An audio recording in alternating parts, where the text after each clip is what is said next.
always with the roll call. I'll get that going once roll call, finish roll call. President's here. Jacqueline will not be here, the VP Academic External. Mabu, VP Finance is here. Danny, VP Student Life is here. Jen, VP Internal is here. Aaron Beal. He's on his way, I think. It's my understanding the other three member-at-large positions are vacant. Ali Caladine. Okay, thank you. Taylor Quint. And Dylan Latondra. Andrew Bucci has sent his regrets, or actually, yes, sent his regrets. JD. I saw JD earlier. Yeah, his stuff's right there. Yeah, JD's just outside. Rebecca Hayworth. Alex Killam has sent her regrets. It's my understanding that the representatives from the Black students community and DAL-OUT, those positions are vacant, unless anyone has any information otherwise. Michelle Bernard, the Aboriginal students rep, has sent her regrets. Loki for international students. Giovanna has sent her regrets as well as the international rep. The two residence reps are also vacant, and no one's telling me otherwise. Jomel. Yep. Caitlin Lowe, DAS president, has sent her regrets. Christine. I'm proxying for her, actually. Do you have a proxy form? I had filled out a bunch of them over here. I've been proxying all summer for her. What's your name? Are you Adrian? I'm Julian. Julie McGuire. Sorry. Okay, thank you. I have your proxy form. Amelia McKenzie.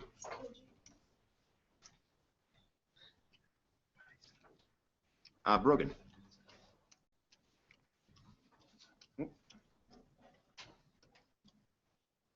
Hannah. Sydney Miller, the other engineering representative, regrets. Daniel Smith. Yeah. The comp sci position is vacant. Yes. Mona. Management rep. Not here. Hema. The two health rep positions are vacant. Leah's not here, but we have Mark here. Welcome, Mark, from law school. David Levasseur. Dentistry, no. Emily Whalen. Agriculture rep positions vacant. Scott Reed, the ex-president. Or is that rep now Nazneen? Nazneen, not here. Vishwa Patel, DAG's rep, and Chloe, our trustee secretary. All right, let's look this up. So, we will start as always with the adoption of the agenda. Point of information. Yes. So the positions that are vacant, like you said, comp science or any others, are we reaching out to them and letting them know that the position is vacant and if there is someone coming in, or we just wait for them to tell us that we are? How does that work? So most of them have said that they'll do elections in September since students aren't here and there's no interest, unfortunately. Thank you. Yeah. This is about the agenda. I'm just wondering about like the first 5 items of our last meeting aren't part of the agenda, and I can at least roll call be added. Are you looking at the updated version I think so. of the package that's online with the DSU? I'm looking at the one that was emailed out. Unfortunately, there were 2 that were emailed out. In the future, I promise to send only 1. Oh, darn it. Never mind. You good? I'm ahead of myself. Okay. Yeah. Am I doing something wrong here in terms of the? No, it turned itself off. Just give it a second. Okay, thank you. Do you have a copy of the agenda by any chance? Printed copy. Yeah. I can go. Thank you, Mark. It's only my second meeting, so I promised myself not to use that excuse, but I guess I just used it. Next time I'll have printed copies. Thanks, Mark. Okay, so here we go. We need someone to move to adopt, or no, that comes afterwards. So we need, is there any business arising out of the agenda? Do we want to put like time allocations on anything? Do we want to rearrange the order of the agenda? Does something look out of order to anyone? That's what this portion of the meeting is for. And actually, it's unfortunate that Rand's just ducked out because we do have one issue arising out of the motion here. Jacqueline is not here. She has a motion to amend the terms of reference for the Advocacy Planning Committee that was tabled from last meeting. And so, because she's not here, in order for us to consider this as an item on the agenda, someone needs to take carriage of the motion. And so what I'll do now is I'll solicit a volunteer to take carriage of the motion. That person who moves will require a seconder. And then if that motion passes, then the person who moves will be able to speak to this motion once we come up to it in new business. But if no one takes carriage of the motion, then Jacqueline's motion will be tabled until next week, until next meeting. Pardon? Can we wait till Ross gets back? 'Cause he's gonna- It's open to any member of council to take carriage of the motion. What's that? Do you know Lance is going to do it? Yeah. He has to be the one that moves it. It's unfortunate that I neglected to remember that when he left the room, but that doesn't preclude anyone else from taking carriage of the motion. And so I'll solicit a volunteer for a second time. Essentially, as the mover of the motion, you would be the first entitled to speak to it. Where's the photocopier? Is he around the corner? Downstairs? I'll do it. JD moves to take carriage of the motion, seconded by. So you understand what you would be doing? I get first speaking. Yeah. Okay. It's been seconded. Is there any debate on that? What if there's amendments to it? Does he also get to change them? If they're friendly. That's right. That's right. He would have the entitlement as the mover to assent or not to friendly amendments, as with the seconder of the motion once it's moved. Okay, so is there any other further debate on JD taking carriage of that? How will you know it? Let's.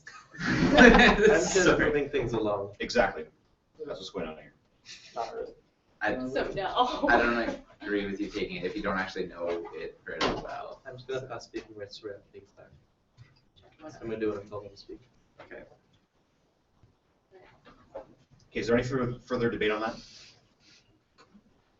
Okay, seeing none, move to a vote for JD to take carriage of the motion. All those in favor? Opposed? Abstentions? Would you like your abstentions noted in the minutes? No? Okay. All right. Is there any other business arising out of the agenda? Seeing none, we'll move to a vote to adopt the agenda. All those in favor? Opposed? Abstentions? Okay. The minutes from August 6th were circulated at the last meeting. They're right here. Is there any business arising out of the minutes? Any corrections that need to be made? Yeah. I'm wondering about the first section of the meeting. I'm not sure if I have the wrong document now, if there's an updated version, but items 1 through 5. Yep, I can. Yeah, I know you weren't appointed. I wasn't appointed yet. But we still need to have roll call in the minutes and other things. So I'm wondering if there's a way that those things can be added. Because we did have a lot of debate in the first 5 items. Good. Yeah, we'll be going through the videos of those minutes and typing up the transcript of those conversations. Yeah. Should that be done before we approve it? Or? I would recommend that. Okay. Yes? No, just wondering if you could just zoom in the file on the projector, please. I'm sorry, could you speak up? Yeah, so we can read. Are we still waiting for the printer? Oh, okay. Motion to table the approval of the August 6th minutes until the next meeting. Seconded by? Any debate on that? We have more things to add to it. Yeah. Can we make more? Oh, sorry. Can someone more technically competent than me figure out how to do it? Yeah. You just do it. The easiest way would just be to blow up the size of the font on your computer. Do that quickly. Yeah. Got it. Just percentage in the bottom right. Yeah. Okay, there's something else to add. Yep. Person to right of Dan, that's Allison. Thank you. Sorry, I no, I just wanted to let you know, Thanks. so you can change that as well. Faculty of engineering stuff that you rocks. Okay, Anything else out of the minutes? Yeah, from okay. Well, I'll just wait till Chloe gets takes note of it. That's fine. I just want, in section 6, Yeah. where it says Hannah, it says were the rest of the 9-day plan sent out, and I feel so it should say will. Didn't send it. Right. Not what they sent out. So like that. Anything else? So yeah. Motion to table. Yeah, that's been seconded. We're still debating that. Is there anything else on that? Okay, so to table acceptance of these minutes until next week. What I'll do is I'll tell Lindsay to take it off the site until we approve it at the next meeting. So to table, all those in favor? Opposed? Abstentions? Okay. Hannah? There was another meeting that we don't have minutes for. Are we getting minutes for those meetings? There are a couple actually, from May, I believe, in June. Yeah, and maybe July. Yeah, once the permanent secretary is appointed today, we'll. Right, so that's concerning that person will go through the videos you're saying. Exactly. Okay. All right. Now, we need to, there are no communications received. And so now we need to appoint a permanent secretary, starting for the first meeting in September. And so I'll solicit motions to nominate an individual for that position at this time. I think before from the nomination committee, recommend employee Edwards for the permanent secretary position. That needs to be seconded by someone. So are there any further nominations? Can you speak to your qualifications while at the same time writing them down? That's the best. That's the test.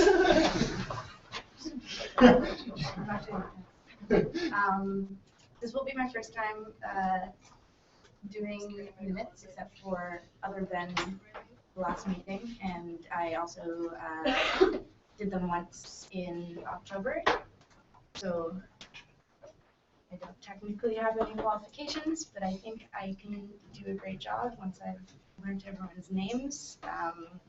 I'm also very excited for the opportunity because it's like a great way to get a little more involved in DAO, which has been hard so far. They gave you a higher. Are there any questions for Chloe? I have to ask a second time, are there any further nominations? A third time, if there are any further nominations? Seeing none, we'll move to vote whether to appoint Chloe Edwards secretary on a permanent basis. All those in favor? Opposed? Abstentions? Congratulations to our new permanent secretary. Make sure you take note of that. All right, let's move into executive business. So I'll hand the floor over to you, Rams, to get things started. All right. Yes. So this is just we'll go through each of the executive, give you guys a chance to ask questions on our report. But any questions around my report? Oh yes, Mr. Quinn. Senate Representative. A couple times in your report, you mentioned documents or follow-up information can be sent if council requested it. I don't know if everyone would like that stuff, but there's some interesting stuff you have that you're working on. So I would like to request that you send the follow-up documents to the stuff you mentioned in your report for anyone who's interested. Yeah, I mean, I just wanted to know if, like, I don't want to bombard council with unnecessary documents if they're not interested. So, what Taylor, you're suggesting I just send everybody the documents that I have. So, because what I'm saying right now is that if you're interested, please contact me and I'll send you the documents. Well, at least I'm interested. So I'll send you. So I don't know if anybody else is interested. Please feel free to email me and ask me anything about my report. Like for example, things like the university revenue, the plans for the university renovation, like of the pedestrianization of University Avenue. Like I mentioned that a couple of meetings ago, actually. And yeah, if you're interested in getting those things, I'll send it to you and stuff like that. So. Do you have a hand, JD? No. Yep. I'm speaking rights.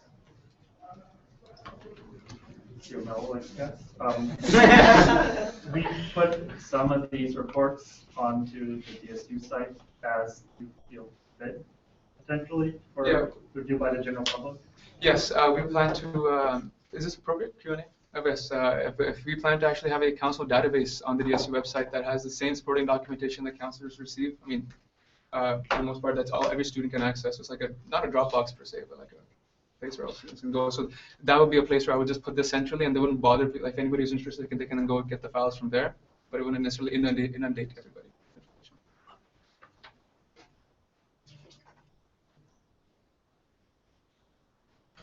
I trust that council members have had an opportunity to read Rams's report. He's indicated he's not going to go through point by point, which is fine. We're still soliciting any questions for Rams. I just wanted to maybe emphasize some few key points. You know, pops up. The strategic priorities governance review is a very important thing that I'm saving for the September council meeting. By then, there'll be a lot of new councillors as well, so it makes more sense to include that. Budget review process, I think we will speak to that. Provost model, something I want to highlight. This is a pretty big deal at the university. Not much information has been released publicly per se, but essentially what it entails is that there's a new provost committee, and that'll be so. This changes the decision-making hierarchy at the university, and again, we don't have much to go on, but there'll be like a new undergraduate dean, for instance. But as more information is public, we'll make sure students are in the loop.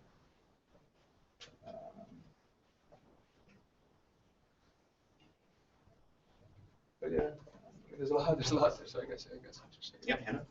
I was wondering if you could like expand on the Halifax Student Alliance money that you mentioned there, and like where those funds came from, and like where they would go.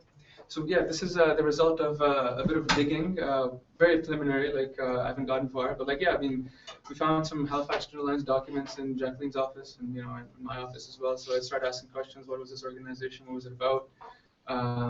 So like folks from Students MUSA, and part of the conversations was around like, because we do see a need to have some sort of connection with you know, other folks, other student unions in the city, especially with lobbying at municipal level. So you know, for example, on the summer bus pass, right? We have a lot more clout if you're negotiating as a collective rather than, you know, as a single university. And so essentially we had that conversation. So it was brought up that this organization used to exist. It was called Halifax Student Alliance, and but yeah, I don't know what happened, but it became inactive.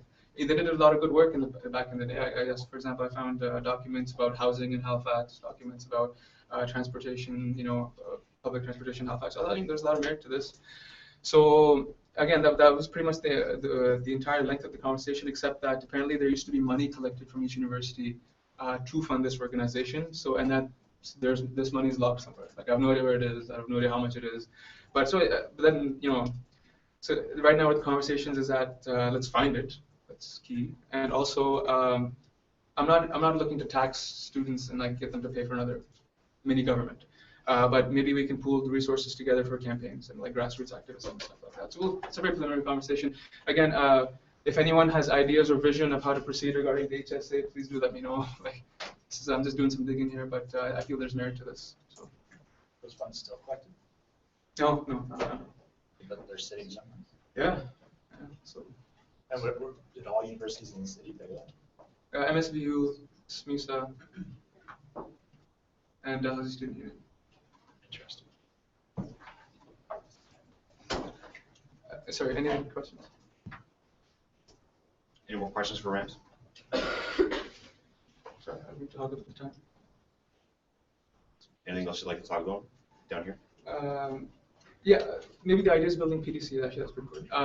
So the site selection for the Ideas Building on Section campus is taking place. I don't know if we didn't get a chance to really discuss it at the Section Advisory Committee meeting, but essentially like This is also another set of documents which I can perhaps send to people upon request, in the sense that there's 4 sites the university is considering for its new building. So the decision was made at the next meeting, and this document has like pros and cons about each site. So the student representatives there at the meeting were very vocal about which site should go. It looks like they're going to pick 1 or 2 sites that for the ultimate battle. But yeah, folks are interested, please get in touch. So. Yeah, there's a lot I don't know what to emphasize really, but I have a question. Yeah. When are these coming in? So yeah, Robert's Rules of Order were ordered last week, supposed to be here for this meeting. Confusion between Amazon and UPS have. It's so surprising how hard it is to order things online. Apparently, yeah, that was super easy. I clicked 1-day shipping, and it's like a week and a half later. Anyway, they'll be here soon. Yeah, they'll be here soon. We've already paid for them. They're actually on their way back to Quebec because of an error, so they'll be back, I guess, in Quebec at some point. Yeah, it's weird. Robert's rules. But essentially, 2 of these copies will be available to societies, the society coordinator. So we want to make them, societies need them to chair their meetings. There's also conversations happening about women's only arrangement of the Dalplex. Because many societies actually having is doing like community work with giving schools and children classes, access to swimming lessons and whatnot. And part of they feel that there's a need for women only swimming lessons, so just maybe like an hour or 2 for that. And then also if the representative isn't here, but also exploring the option of a private time for transgender students if that's wished as well. And then there's a interesting case of a student who lost 4 to 5 years worth of PhD research because of a Dell ITS error. So trying to give them recourse around that. That's a pretty big deal, and they can't get the research back. But essentially they're giving other forms of recourse. But the students' main wish is that this doesn't happen to anybody else, because there are only like a handful of students that were fell in the gap. But that's a pretty big deal, right? So yeah. So and they've apologized and they've issued a formal apology and everything, but still, right? It's pretty sad for the students. And also we attended the SUDS conference in Vancouver. Sorry. Did you get the numbers for the Sexton campus intramurals? Yes, the numbers have been submitted for the Sexton campus intramurals. 12 spots were suggested. We're hearing back to see if that's possible. So that's it. Oh. I imagine there'll be like an ongoing negotiation around that. Do you know how many spots there are? No, I think that'll be in the response that they give, because I don't know what they've expanded it this year, so let's see. And for folks who don't know, yeah, that was around increasing, reserving spots for section intramurals for section teams. And Yeah. Are there any more questions for Rand?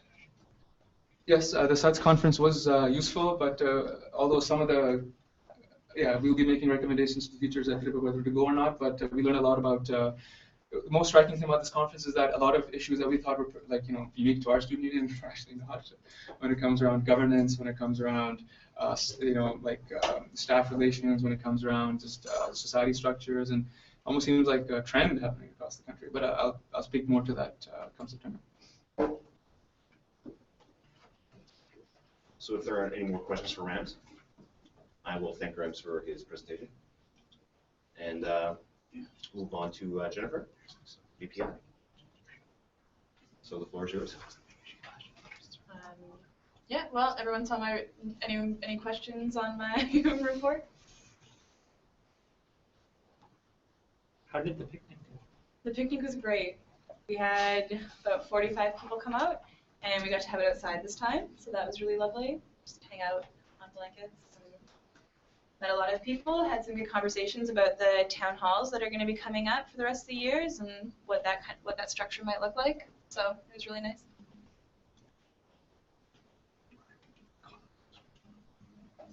On the topic of town halls, the next one is the first one will be on September 22nd from 6 to 8 p.m. There'll be all of the social media options coming up shortly to promote that.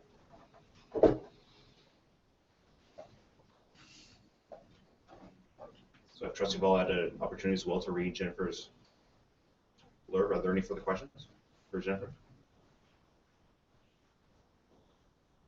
If not, then thanks, Jennifer. And we'll move to Mabu, VP Finance. So I'll give the floor to you. Yes, budget review is going on, and the most important part, the public consultation, will be held on September 25th. So before that, the committee will meet several times with the departments, and then we'll make some recommendations. But I need you to make it public to your students that September 25th we'll have an open discussion about the budget, and if any students have suggestions that can be incorporated. And other than that, we're thinking for that public consultation, we'll pull out a chunk of money from our capital project budget. That what students want, will come up their ideas that money can be used. So from the budget, we'll set aside some amount of money that student can directly give some opinion or some project what need to be done with that amount of money. So we can think of that. And about the orientation thing, I think orientation is going on. I'm working in the backhand with the contracts and other budget stuffs. Nothing to talk about. But the society audit, that's the important thing coming up for the societies. The fall audit date is September 11th. So I encourage all the level type 1 society to submit their books on September 11th to get the funding early. If you are late submitting your books, you will receive your money late. So please submit your books on the due date. And there will be a training session before that. So whoever in the society, if financial treasurer needs the summer training, I encourage to join this training if you need some assistance keeping the books. And for the nominating committee, I think council secretary is nominated from the committee, and next year we're in the process of council chair application, and that will be brought forward very soon, maybe in the next meeting. What would have to be for the next meeting? Yes, that's should be the next meeting. I have a few applications. Let's see how it turn out. And about the SARS conference, it was a good experience, and I have a plan to present some of my findings from my position, experiencing other student union executives, especially VP Finance and Operations. Maybe in September or early October, we can have a presentation on that. So I'll describe my experience. If you have any questions? I just have a question about the audit deadline for type 1 societies in the fall. In the society policy, it says the end of October, and I'm wondering why it's so much earlier. Yes, it's early because it's early as the society need money early.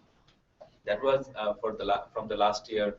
It starts last year, but we have to give you money earlier. So that's the reason. If you submit your book later, yeah, it will be considered, but that is not my regular schedule. That it may take more time. So if you can submit within September 11th, your money will be released within 2 weeks. But if you delay, the money will be delayed. It's just a lot earlier, and we usually approve our budget at an AGM, and we obviously wouldn't have a chance to do that before the 11th. But obviously, we don't want a huge delay in our money. I'm also just kind of speaking rights. Joe Mel again. I'm just wondering also, because for at least some of the levy societies, mostly the ones which have lots of departmental societies, which they need to interact with also. I'm just wondering, because I'm just remembering Mr. Karta, who's the VPFO for DAS these last couple of years, and how trying to get all the departmental societies stuff, because he used to toss that into his own stuff for approval and stuff. So I'm just wondering if how we're gonna play with that, especially if in some ways you can't get departmental societies or whatnot. No, I think the departmental society will submit the type 1 society. That's the second part of it. The first part, you receive your money from DSU, the level type 1 society, then the type 1 society release that money to type 2 society. So if say Faculty of Arts and Social Science, their book is good, DSU will give them the money. So that's the first step of Okay. Okay, so like in the past, it hasn't been like that, because we've submitted, I know that the departmental stuff has been submitted with the full faculty stuff in the past, I believe, just because like it's been asked and it's part of us making sure that we're talking. No, I think I don't think that's the practice. Okay. From VPFO, I'd only look into the Type 1 society's books, and that VP finance of that Type 1 society is responsible for the departmental system. Mark? So I think like what, if I understand what I was saying, was that the like DAS, which is a Type 1 society, is going to send in the audit, but they have all the other societies that have to send an audit, and there's no way to compel them, all the departmental societies, to bring it on time so that they have the book on time for you to disperse the funds to them. So No, I think the departmental society will submit their book to us later, not before that. So if there is a time, and that time conversation, I think if you are okay with some extended time, you can. It's not from my part. We can extend time if council desires. It's affordable for most society. But I was thinking if we can make the date early, we can release the money early. But if we can switch maybe 1 week later, if it is good for you. But whatever the time is, we need at least 2 weeks to release the money, right? So if you're okay with September 11, that's my proposal. But if you need some more days, at least 2 weeks needed from that date. Rams? I mean, yeah, I remember I was VP Finance for Science Society a couple of years ago, and we got our money in November.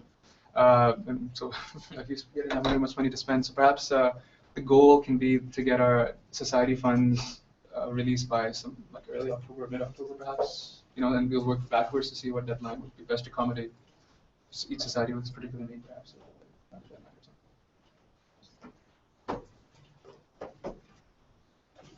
Any more questions for Amugu? William? Is the university, I know last year we had some difficulty in getting the actual money from the university in a timely manner. Is that going to be better this year? No, what happened last year, there was DSU, they released money early, so there was not the actual number. So number was adjusted later. So this year, the problem is solved because the students will pay to the university on 19th. I think September 19th is the day. So the day after, 20 or 21, depending on the weekend, we'll get the number straight away. So what happened last year, the Dalhouse released money to DSU for the societies on the figure of the previous year's number. So there was some confusion in some societies.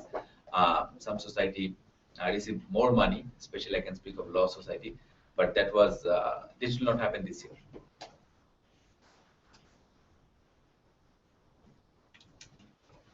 Any further questions for Amugu? Do you have anything else in your report, in your thing you wanted to highlight? Another thing I think about the health plan, I can mention there is opt-out option in health plan. So I think you all know if anyone in your society or any common student want to opt out, it's good to opt out within that date. After that, the opt-out option is quite limited, and if the student don't have any good reason to opt out, it's not possible. There is an appeal process, but there should be a strong reason to opt out after that time. So you need to opt out before September 19th. Please remind me and everyone else of your name. Oh, actually, I got the answer in the last sentence. Okay. 19 September is the deadline. Thank you. Yes. Rebecca, and I'm the Board of Governors rep. And I'm just wondering, for the health plan, I know last year there was problems with the physio clinic at Dow, like wasn't a like preferred provider or something, so you couldn't go there and get it billed directly. Do you know if that's been I think there's the conversation is going on. still going on? Yes, we're actually going to we're in talks with our health plan provider around that, since that was. Okay. Does it look like promising at all? Not so much. Yeah, and the conversation will be happening with the Board of Operations now.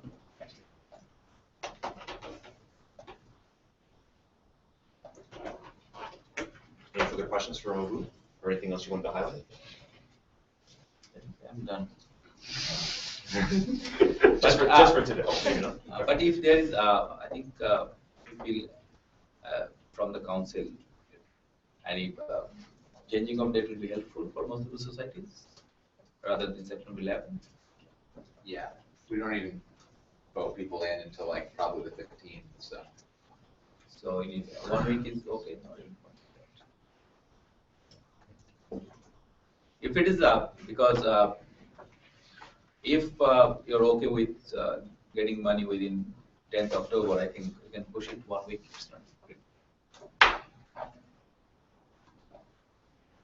Any further questions for Mabu? All right, thank you for your presentation. So, Jacqueline is not here, unfortunately. Now, perhaps the other executive members could help me in terms of past practices. Normally, because I doubt that you would be able to speak effectively about what she's been doing. We should reserve that for her. But I wouldn't preclude executive members soliciting questions on her business if that is the wish of any executive here, or if any council member wants to ask a question that potentially one of the executive members could answer concerning the content of Jacqueline's business for the past couple of weeks, right?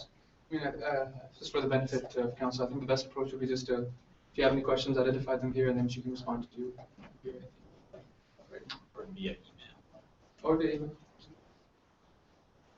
I wouldn't want to preclude anyone who has a question. Now, that doesn't mean your question would be answered, but I wouldn't want to prevent any member of council from asking a question about Jacqueline's report.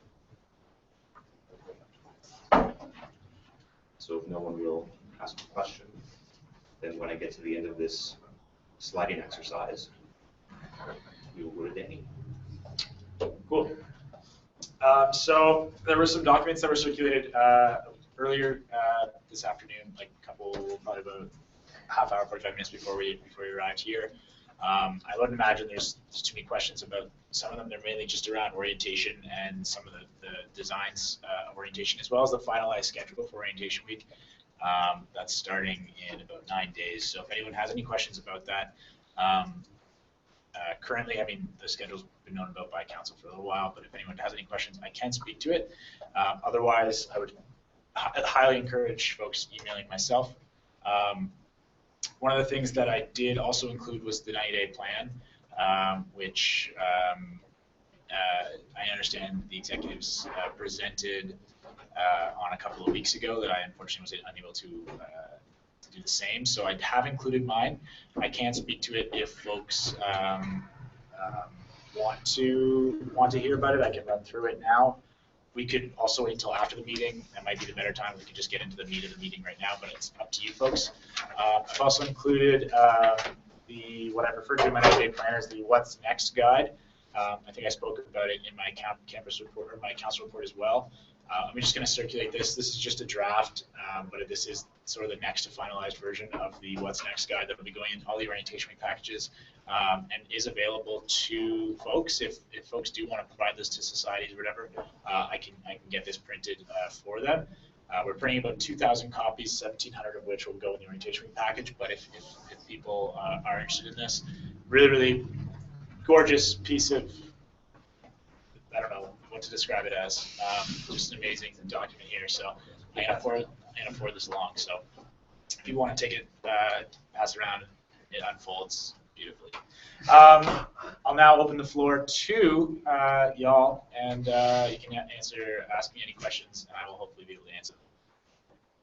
Y'all have any questions? We'll be hacking the orientation week packages on Saturday and Sunday this weekend, probably starting around 9 a.m. here in the council chambers. If anybody's interested in helping out with that, let me know. Ema's going to be there.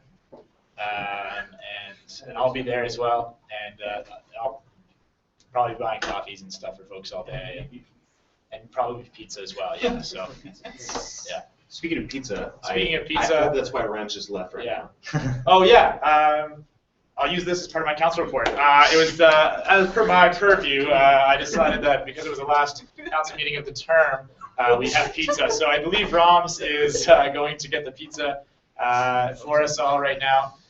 So without further ado, Rams will get back and we'll maybe take a little break and have some pizza. But before he does get back, please ask me some questions because I had a report out. Also, Society Carnival's open, registration's open. I guess I'm just remembering all these things in my report. Yeah, Society Carnival registration's open. I believe some messaging went out around that, but we highly encourage societies to register. It was a really great time last year, and Jan and myself and our society coordinator, Holly, have been working tirelessly on that to make it even better for this year. So really, really want to make it a lot of fun this year. Hopefully the weather is nicer and stuff, and we can just have a nice time. William.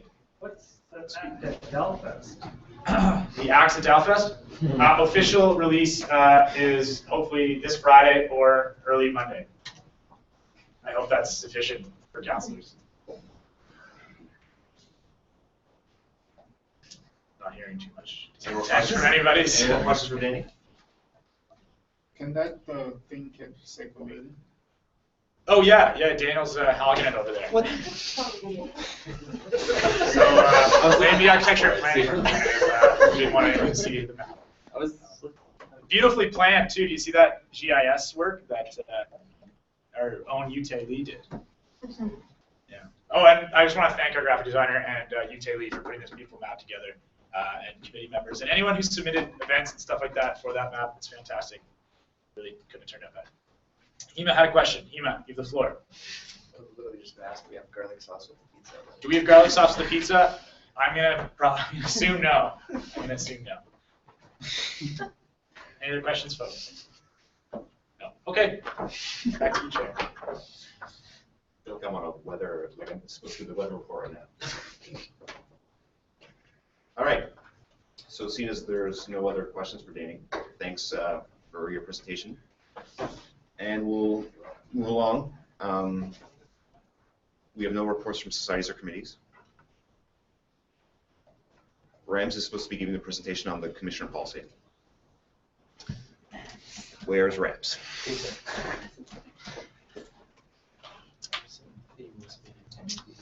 Do we know that he's getting pizza right now? Yes. It's an assumption for sure. Okay. Sure like about that. Because if he's getting pizza, we might as well just recess now to eat the pizza. But if he's not getting pizza, then I'll go help him with it, and I'll confirm that pizza's coming. You don't have to stop yawning. I'm too bad. anyone see any good movies lately? Yeah? Yeah? 100 Day Training Class. Yeah?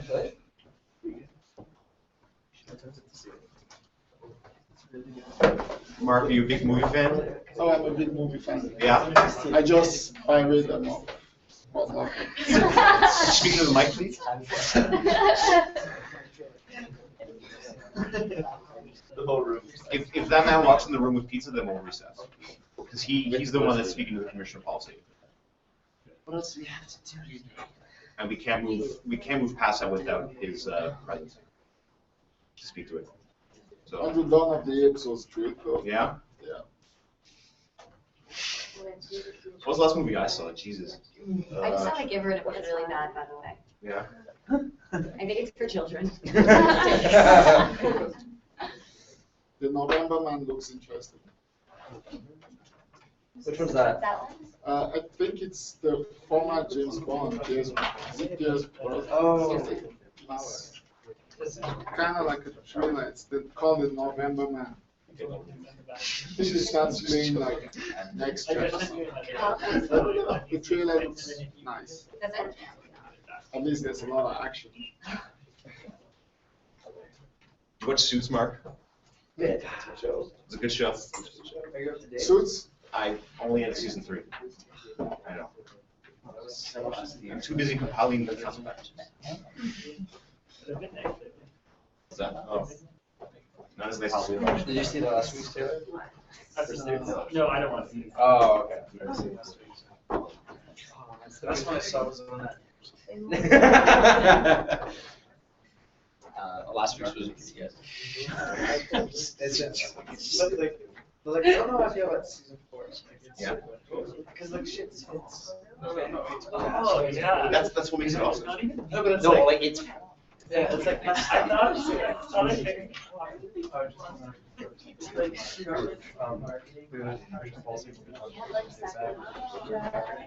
The skipped industries policy was tabled till next week. No, JD took care of that. Okay, that was like the one video. Yeah.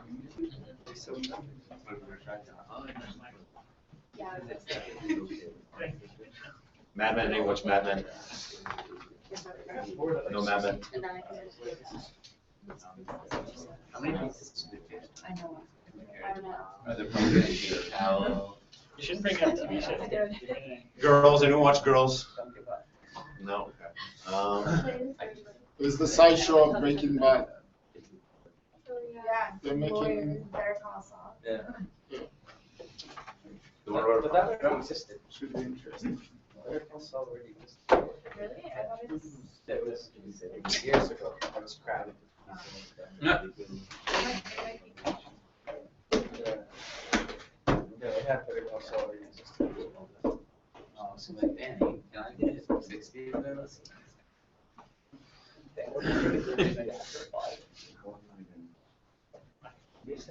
Can I give an announcement or about orientation and stuff? Say this. It doesn't say section on there. No. Especially because What's you it can't about? get it. Like, it's just that like if any special interest groups or anyone wants to get anything in the orientation pack, we can get it back. I'm just trying to. We literally go to like that. Okay, so I don't know if Rams anticipated that he would be delaying the meeting in this fashion. We also lost Dean. But like, you guys went downstairs.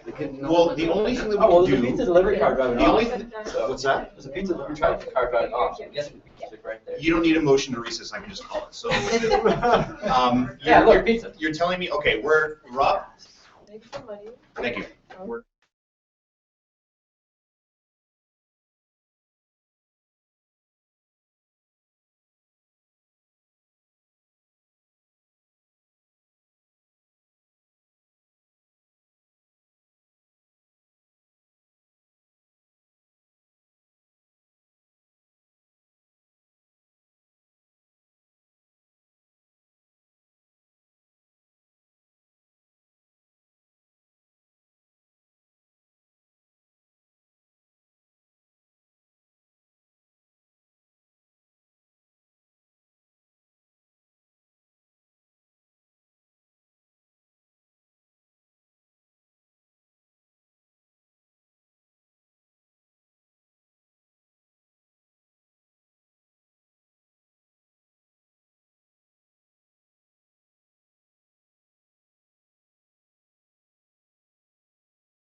Online.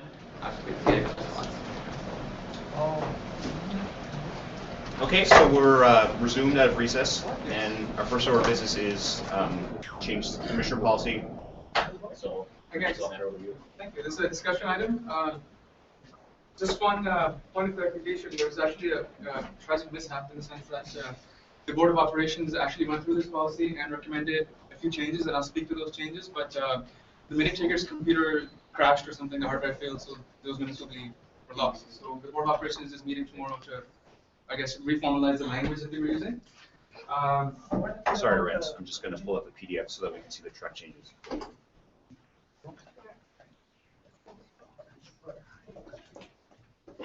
There we go. We need to move. Okay. Yeah, pull that back. Or forward, I guess. I get those mixed up sometimes. Can everyone read that? Probably not. Should we zoom in more? Does that work? All right. So, is this the, can you pull up the policy itself? What's in here? Yep. Perfect. So, right off the bat, the Board of Operations recommended adding a section here for definitions. So basically definition of commissioner, and essentially definitions of what, of exactly who this policy applies to, most commissioners. Make sense? So this policy, the entire spirit of it is a bit different from what it used to be in the sense that now it's much more flexible while keeping basically allowing for executives from year to year to decide to basically hire people based on their specific projects, while also keeping accountability measures intact. So council, the Board of Operations are online of who's being hired for what purpose. So essentially, commissioners will be hired by the incoming executive with consultation recommendations from the outgoing executive. So that would be you know.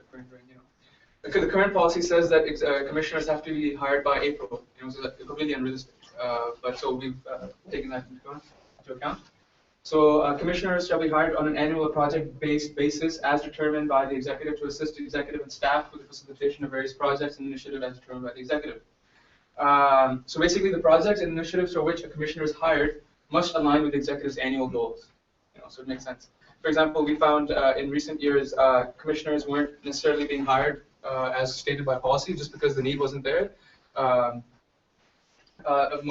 example, advocacy-related commissioners or communications commissioners, but the VPI wasn't the same job anymore.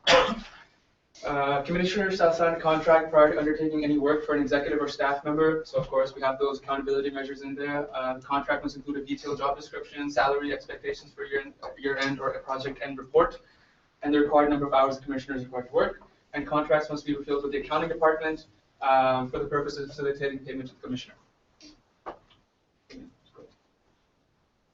So this is the part where it identifies that commissioner positions are essentially volunteer positions that commissioners shall receive an honorarium up to but not exceeding $500 per academic term. The value of the honorarium shall be indicated in the commissioner's contract. Positions with honorarium payment over $500 are not considered commissioner positions and must comply with or be consistent with financial policy and staff hiring policies of the DSU. So essentially they're part-time staff.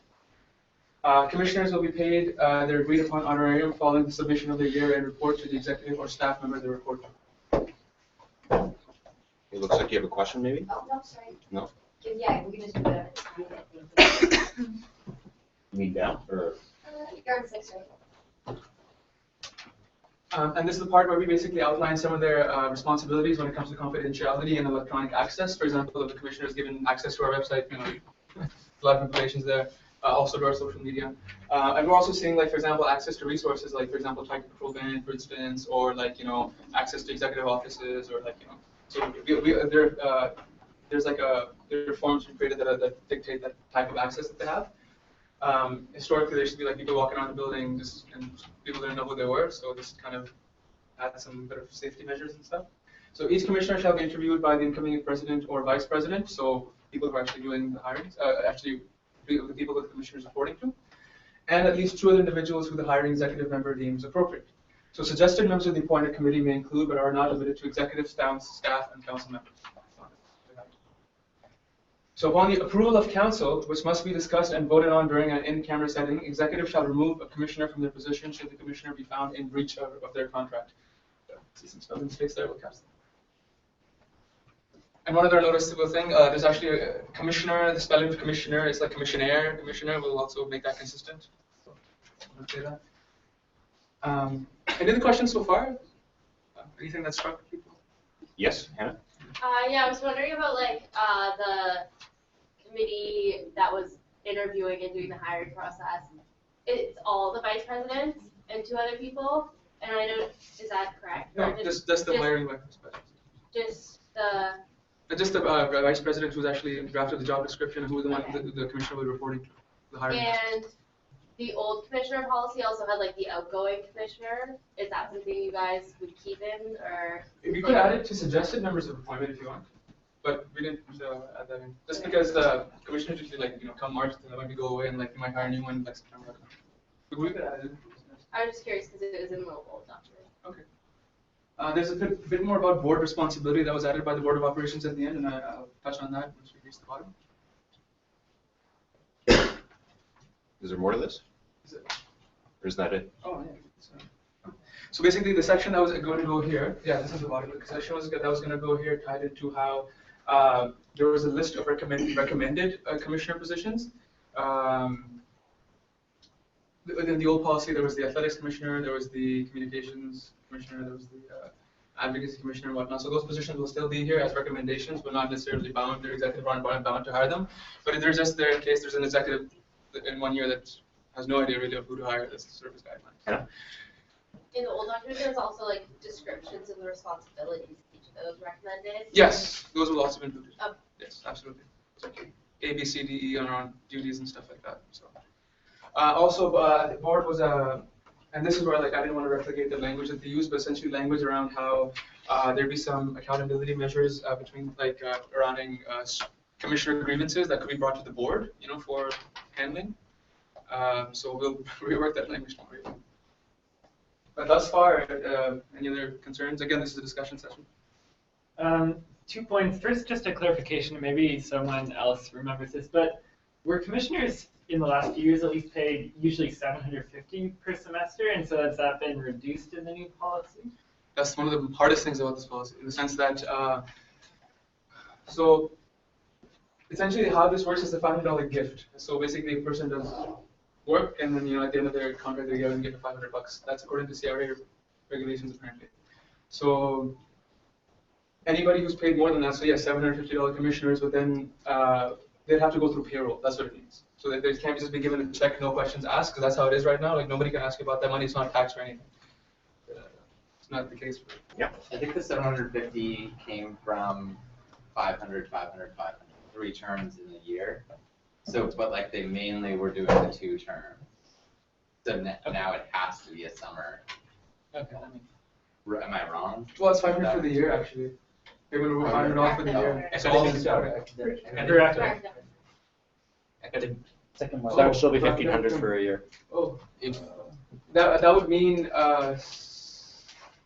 need to clarify because I don't know if that means September to April or like actually per term because that's very different from what I understood. So I'll get clarification on that. Thanks for pointing that out. Yeah. So what about like would say for example like TEDx commissioners not fall under commissioner policy anymore because like that's a position that's historically like been way more work than like any other. So might as well acknowledge it as a part-time position then in that sense. So and that's where the definition of commissioner will come. So okay. So yeah. And then one other. Sorry, I was a commissioner for many years, so I like this policy. Around the point I raised at the last meeting around like insider hiring, this policy kind of just makes it easier for that process to happen.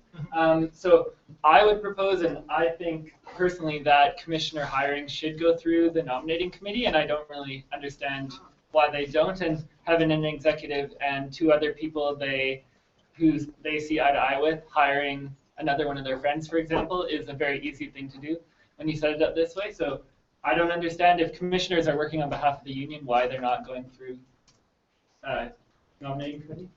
Yeah, we'll pose that question to the board tomorrow as well, actually. I hope that's it could also be added that someone like not a member of the union or something has to be on one. I guess that wouldn't do as much help, but.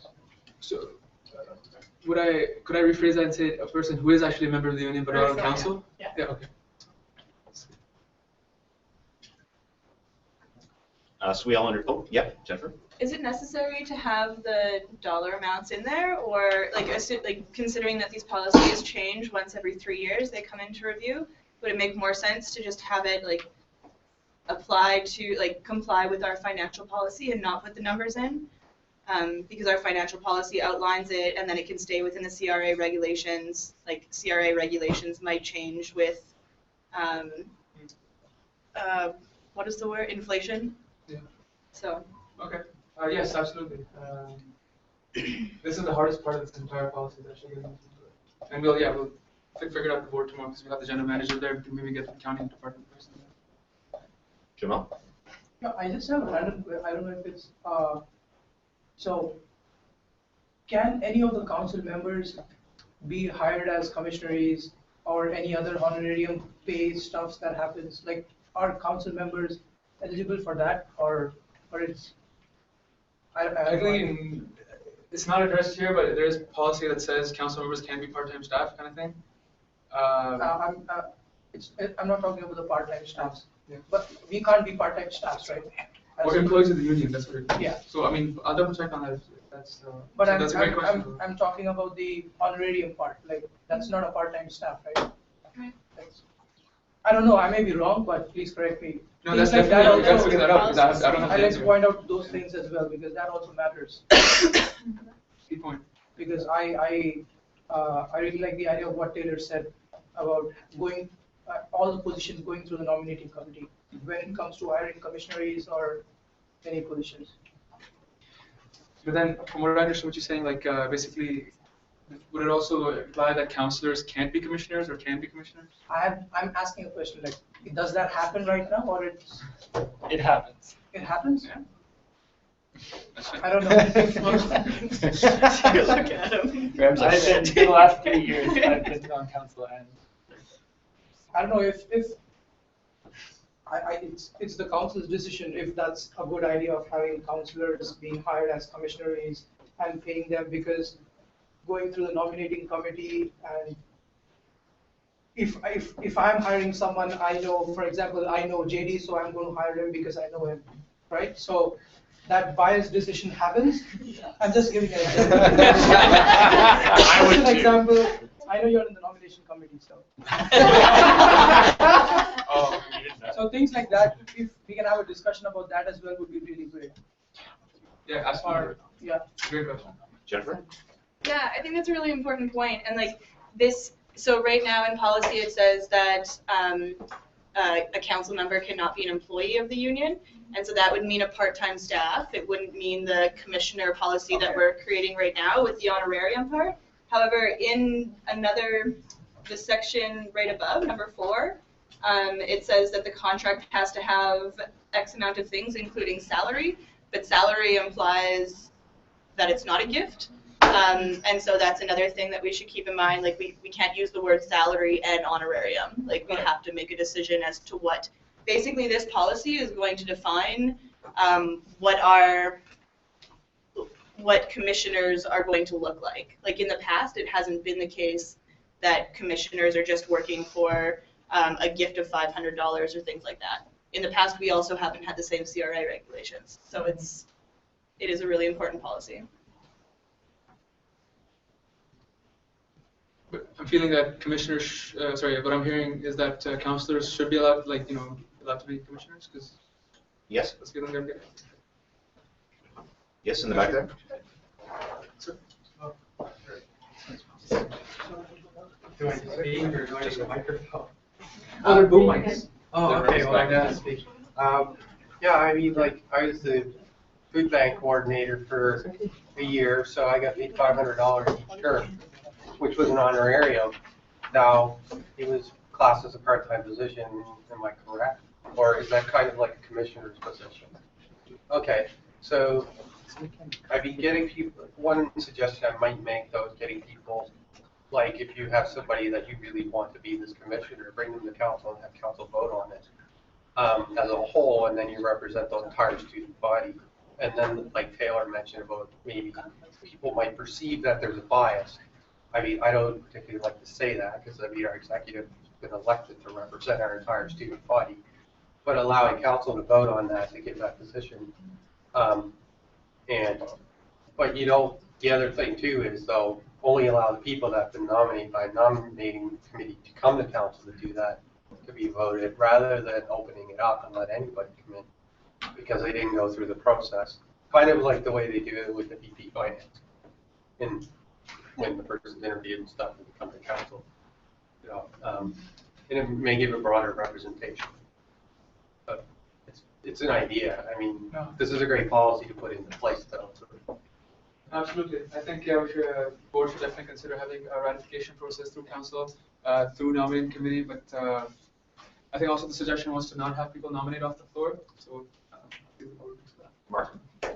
Oh yeah, I just wanted to say that that sounds like a really great idea. And I mean, it could solve the problem where, you know, as an executive, you might, you know best, you know, who you probably want to accomplish a particular task. And if you could, you know, bring them, like he said, if you could go through that process, then it doesn't look as if it's some sort of patronage. You know, it's legitimate in that sense. But you'd be getting somebody you have a sense of what they can do and that they can accomplish the task, right? Yeah, so. Thank you. Those are something. Anything else? Jamal, yeah. So we are just presenting this commissioner's policy, right? Is it like, is this an approved policy or like, how does changes work for this? No, so this is just for discussion right now, so changes will be made at probably the second September council meeting. So yeah, there's plenty of time. And the next version the council will see will actually move the board's edits, so encapsulating all the data. So the points that we are making or everyone's making, so we have discussions on that and then we make changes to the policy and then it gets approved by the council. That's how it works. Yeah, at this stage, yes. Okay. So we will have future discussions. Oh, 100%. Okay, yeah. Thank you. Yes. I think it's detailed in the policy schedule, the timelines around this. And this one straggled behind just because it's so complicated to put together. I mean, just getting wording for that number 5 clause was hell. Like, you know, it took weeks to do that, so we'll fix that again. So, I would say this is one of the most critical policies we have, so I don't mind spending as many discussion sessions as we need. But also a key point is that we can't hire anybody until we pass this policy, right? So it is our focus. Yes, Rebecca. I just have one more question. Are the commissioners, like, after they sign the contract and provided that they aren't, like, I don't, impeached is probably not the right word by council, but provided they stay on as the commissioner, are they guaranteed to get their honorarium? I believe they have to submit a report. But after the report is submitted, like, I know there was some confusion last year or something Upon about completion amount. of the agreed upon report, or agreed upon tasks and things like that, duties. Thank you, Joe. But should they be, like, taken off as a commissioner if they're not fulfilling their duties? It's another part of the current amendments. Yeah, there's a section about how grievances could be taken to the board of operations. And then so, yeah, basically the elements that protect both the commissioner and also the yeah. Mark. I don't know if this adds anything, but if they have a contract and if they're not performing, you could just terminate it. You have to go through the board of operations and all. Only the student, the termination can happen, but they can also appeal the termination. I think that's how the wording was. Right. So that if they feel they've been wrongfully dismissed, like they actually did all this work and be like, peace, like, you know, that's not cool.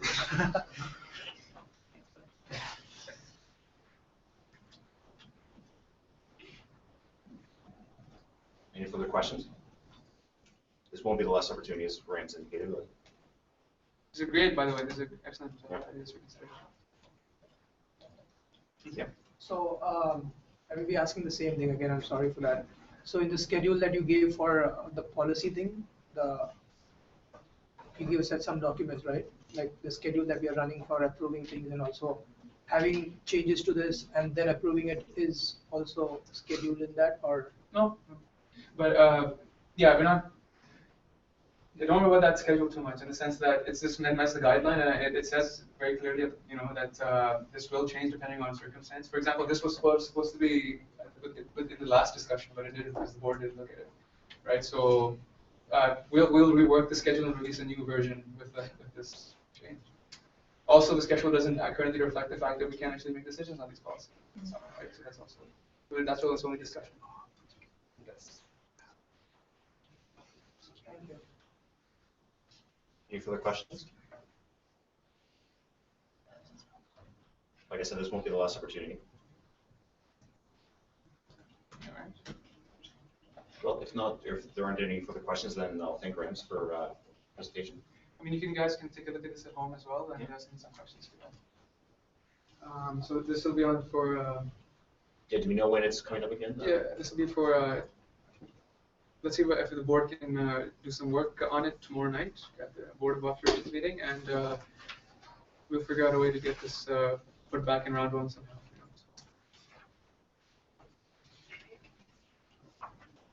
All right. One suggestion is to get it sent out before the next council meeting, so 2 weeks in advance. We can review it along with other round one policies. This would allow us actually to get it passed at the first September council meeting, which will give us more time to hire commissioners. So that's. We can hire commissioners, right? Like there is a policy in place, even though this one is under review. That's awesome. I think that should be clarified because I think there's a good chance that we will be hiring commissioners before orientation. And so there shouldn't be a question. So yes, there is a commissioner policy in place at the moment, so we'll be hiring people according to those guidelines. So, sorry. So how does these discussions work then? So that comes in place after the new policy gets approved, and so by the time we already have commissioners in place? Not all of the commissioners will be in place. Okay. But there will be, like there are commissioners hired for the summer term. There'll be commissioners hired, like this policy has been under review for a couple of years now. And we've been hiring commissioners for a couple of years still. Based on that policy? Based on the current policy, that's. Yeah. I have a question. It doesn't directly relate to this policy, but more the policy review schedule. Did you say like we're gonna make the decision on the first round at the first September meeting? Yes, this is the first one's been discussed, but the policies will be sent 2 weeks in advance with the changes that were suggested at the last discussion. Because there's a good chance there'll be a lot of different counselors in that term. So are we concerned that they weren't part of the discussion, yet they're going to be expected to vote on it? Fair enough. At that point, yeah, I mean, I'll think about it, but I would actually, I wouldn't be opposed to delaying it to the second, because I had originally intended to put it for the second September meeting, and just around time-sensitive policies, wanted to get them passed, a bit earlier. But yeah, I don't see any problem with putting them the second council meeting on 24th September. The only thing I would add is that if it can be clarified before the end of the meeting, which policies, if any, would be put on notice for the first meeting in September. And even if council decides at that point to table them, then at that point they can decide to table them. But we would need notice at the end of the meeting if there were going to be any policies put on to be put to a vote in the first meeting in September. That's all I would add. Okay, so are there any, Just last questions. Do you have a schedule for the commissioner's policies approval in that timeline? Like, do you have the date on you right now? Yeah. I have it right here. It currently says August 20th for decision, so that's today. It's for discussion. Okay. Yeah, I think Rams, you indicated earlier that there's actually a section in the policy on policy that precludes policy being amended during the summer semester. And so what I would say is that if any, because this says the decision is to be made at the August 20th council meeting, that simply this is of no effect. That's how I would rule if someone were to question that. So essentially, there's nothing absence a notice at the end of today's meeting, there's nothing that says the commissioner policy is an item for discussion for the first meeting in September.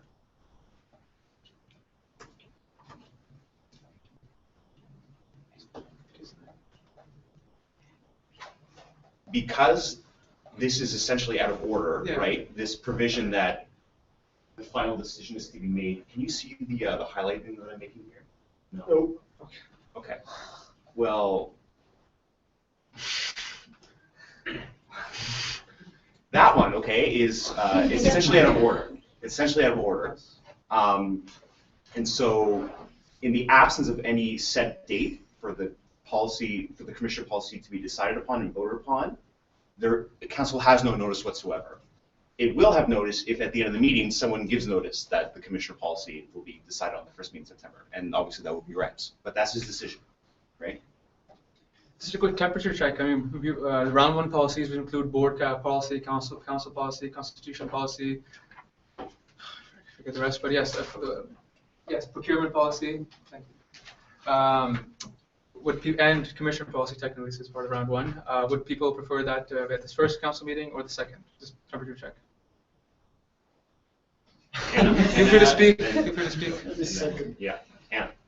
Oh, that was my indicator of second. Second? That's a temperature, okay. That's the There's temperature. like thumbs up. Yeah. Oh, What was that? I'm feeling second. That's what I'm feeling. Yeah. I think that the first meeting, there should be a discussion of the finalized one presented. And then if there's any like last minute changes or like things that we're worried about in them that need to be changed for the next meeting, that we actually vote on them. So it's like present the final, this is how it's going to be if we don't change anything. This will be voted on at the next meeting. And then at the next meeting, do the same thing for the second round. Cool. So the suggestions it's a great suggestion and we'll roll with that. So essentially it'll be a discussion of the first meeting and decision of the second, and we will do the same for the rest of the policies.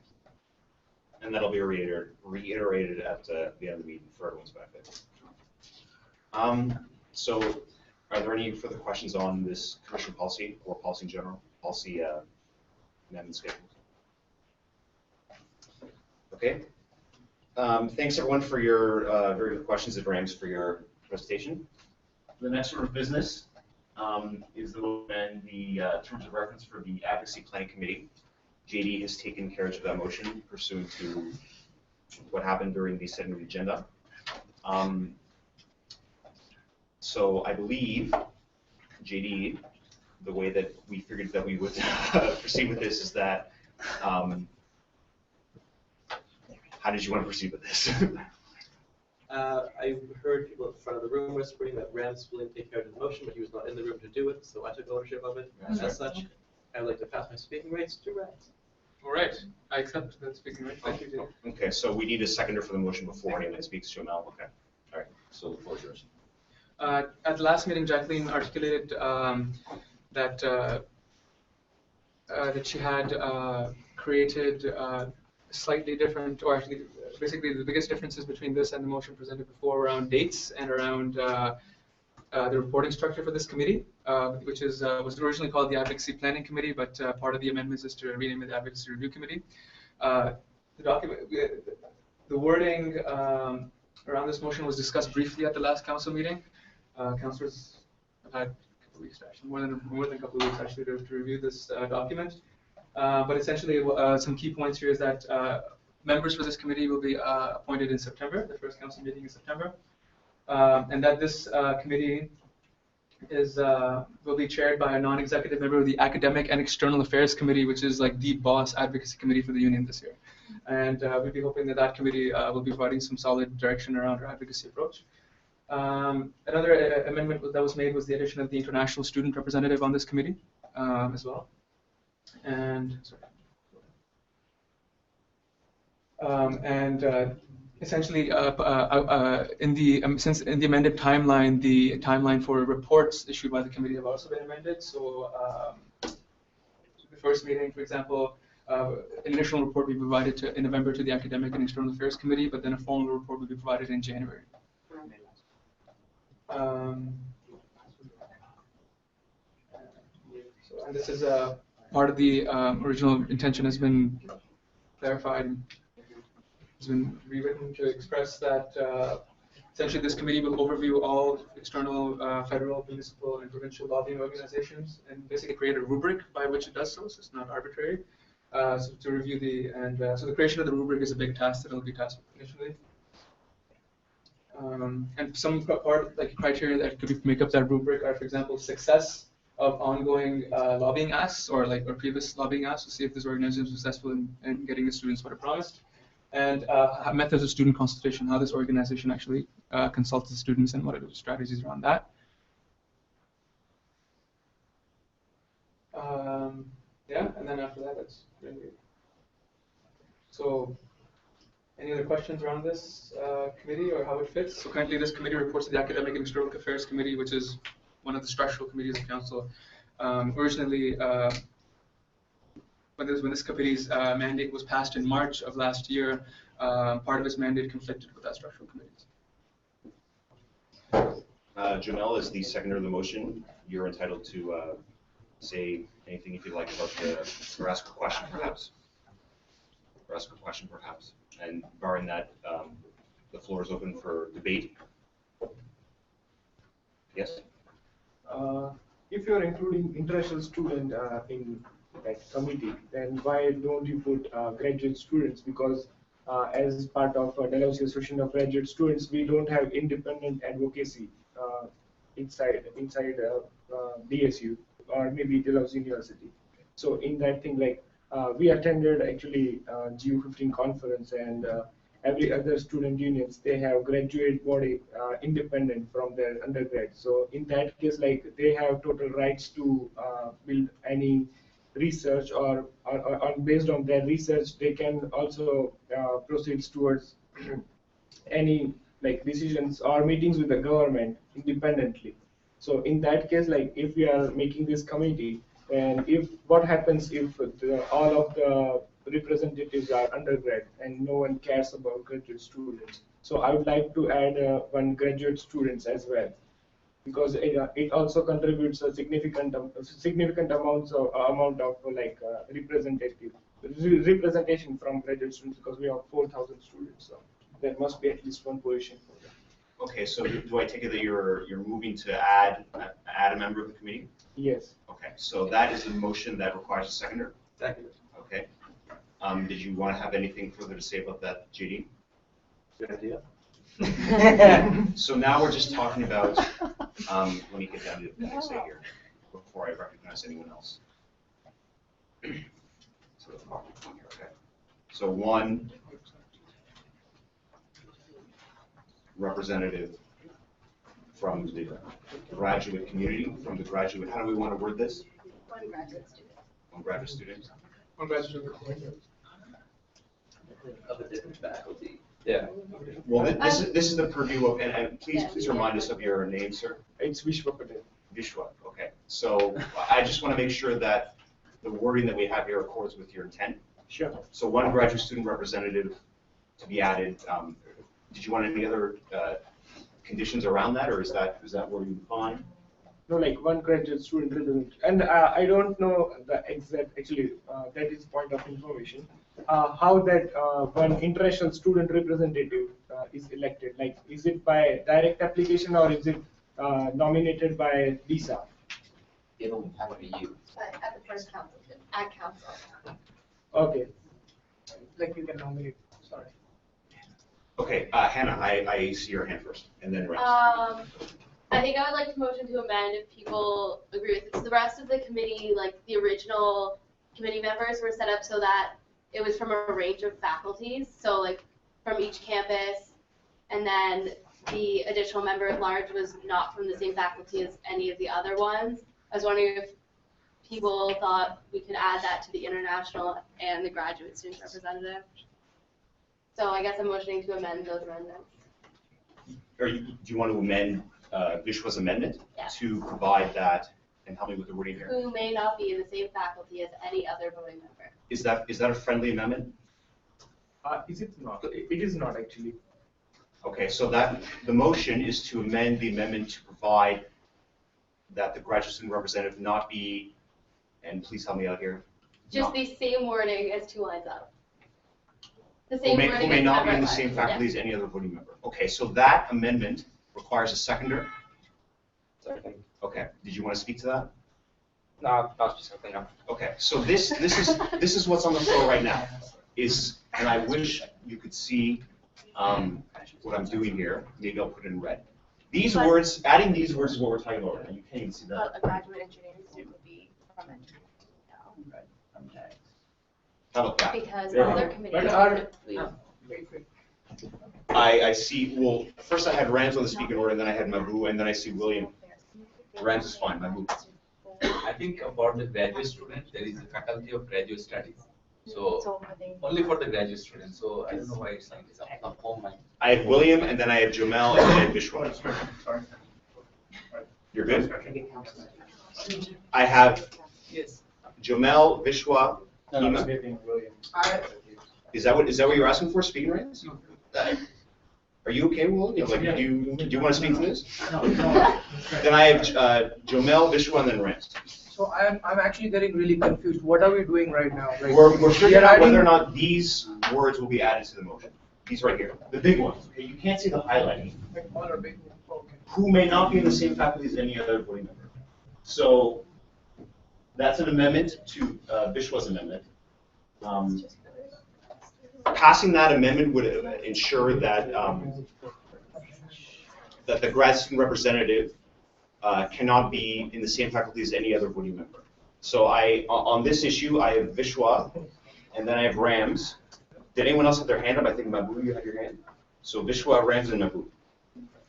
Actually, by doing the same, we are restricting the other members of the same faculty. Like if we are talking about engineering graduates, then they are 540 plus in amount.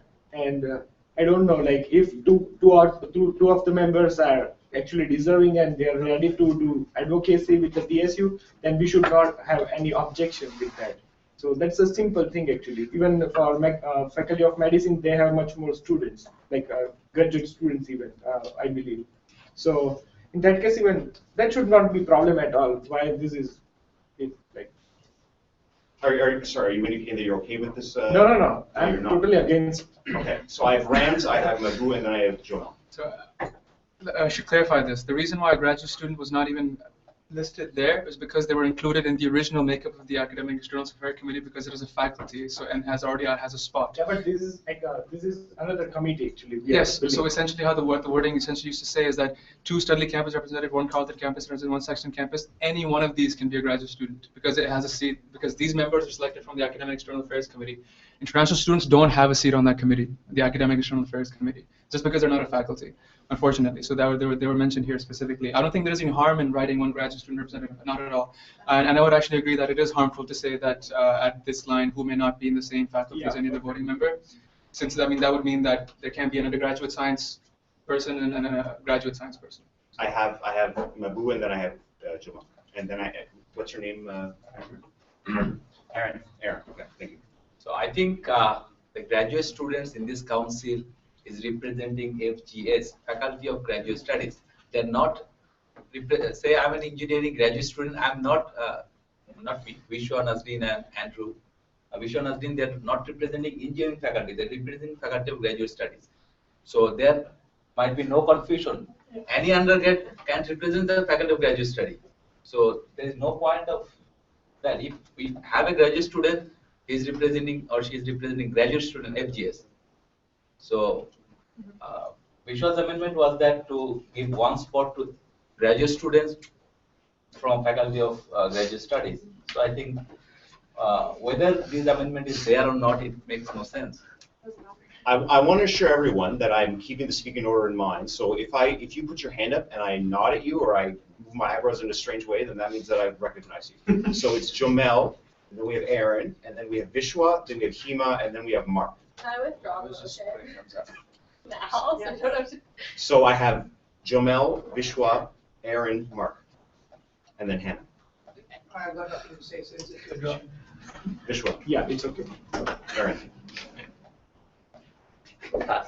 Mark.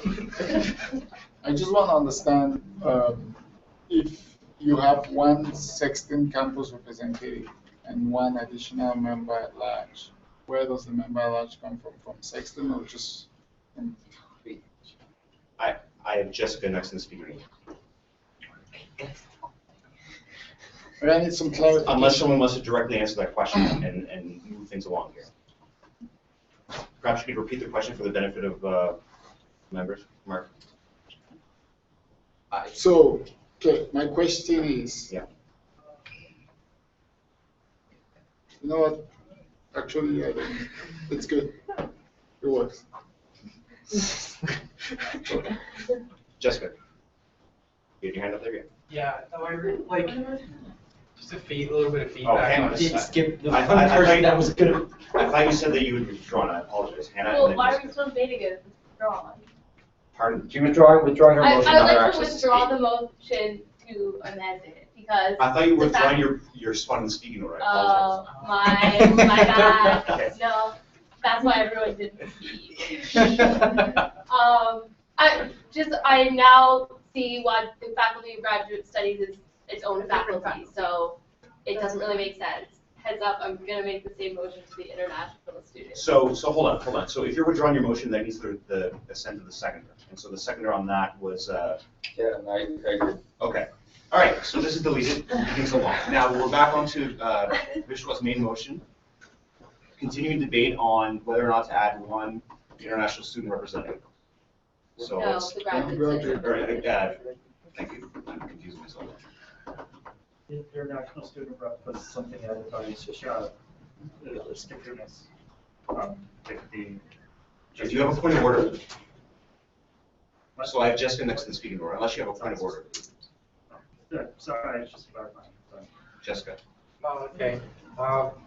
Maybe I'd be having a little bit of institutional knowledge about council. I remember when the original idea of this was formed and they were trying to get somebody from every faculty.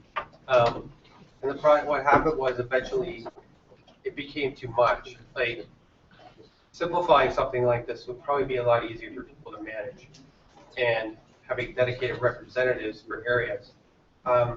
In breaking this down, we have Studley, Carleton, and Sexton campus.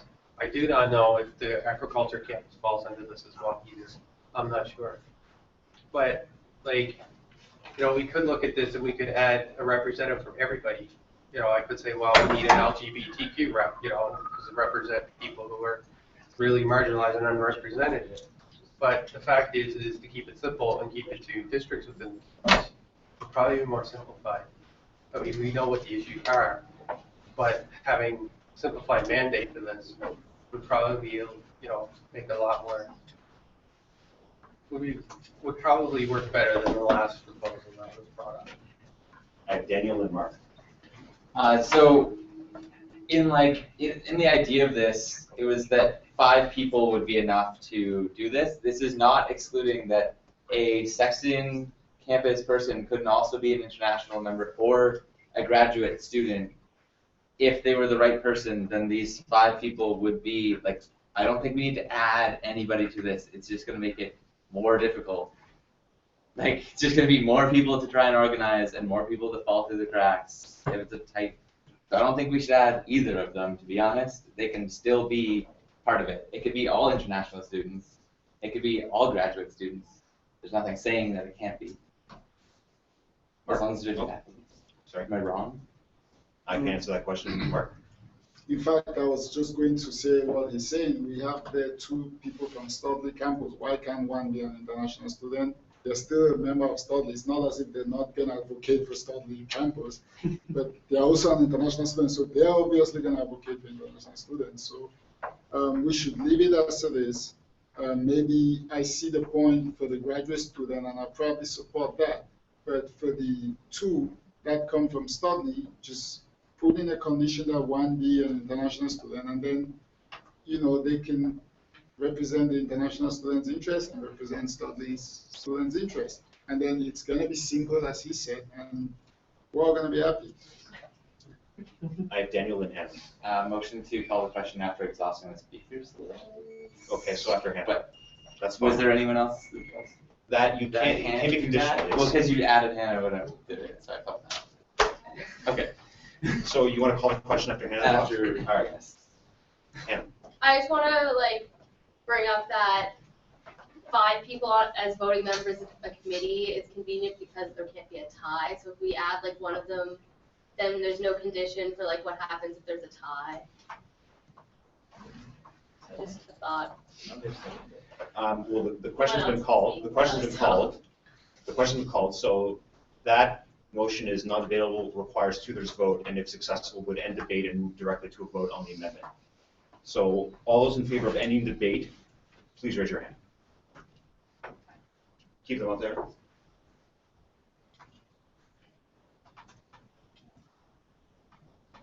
All those opposed? Abstentions? Okay, so the question's been called on the amendment. And so we're voting on this amendment to add, do you have a point of order? Yes, no, not a point of order. I would like to. No, I'm only entertaining points of order. We're not continuing debate on this right now. Unless it's a point of information not pertaining to the substance of this motion. There's a point of privilege. He wants to be noted for standing. Oh, my apologies. So I hope that all of my mistakes come from my haste in wanting to speed things up.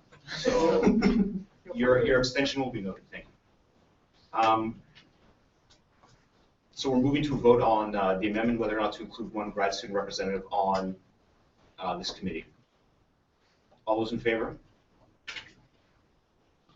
Opposed? Abstentions? The motion passes. Would anyone like their dissents or abstentions noted? Okay, the motion passes. Is there any further debate on the main motion? You don't need to propose an amendment. It can just be general debate. I see Hannah. I would like to motion to divide the committee members and vote on that separately, since I don't think it really pertains to the rest of the amendment. So like vote on the international students representative and like the graduate students representative separately. What, you mean to include them on the committee? Yeah, like that part of the amendment. I would like to motion to divide that out and vote that out separately than the rest of the amendment. What do you want to do? Do you want to ensure that like I'm having trouble understanding what it is that you want to do? Okay, I want to vote on. So the amendment has a lot of amendments that aren't really related, right? Like it changes a lot of the documents and the requirements of the committee and what it's reporting on. I feel that it doesn't really have much to do with the makeup of the committee, so I'm asking that we could vote on that amendment separately from the rest of the amendments. So I'm motioning to divide. So section, whatever this is, 2.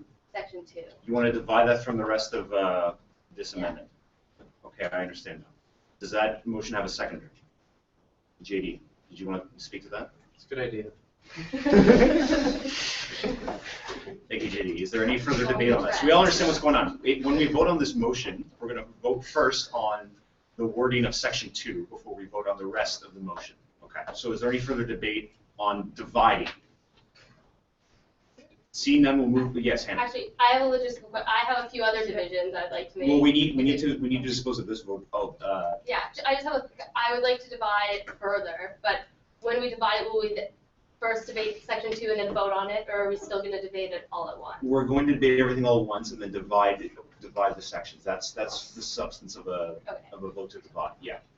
So can I make all my motions to divide at once? Do you want to do it all at once, like in one big vote, to speed things up? Is that what you're saying? If people are okay with that. Yes. I'm a slow learner. What are we dividing at the moment? Section 2 is the section that constitutes the committee. It demarcates who sits on the committee. Okay. And so what Hannah's saying is that she wants to vote on that separately. So. Separately on what? Like. Than all the other changes. Separately than the rest of this amendment, right? So section 1 deals with who will chair it, okay, and when the chair will be selected, okay. Section 2 deals with who sits on the committee. 3 deals with. Well, is 3 included with 2? I guess it is because that. Yeah. Yeah. Okay. So 4 talks about when they sit. Okay. 5 talks about who they report to and the substance of that report. 6 deals with, again, who it's reporting to. and 7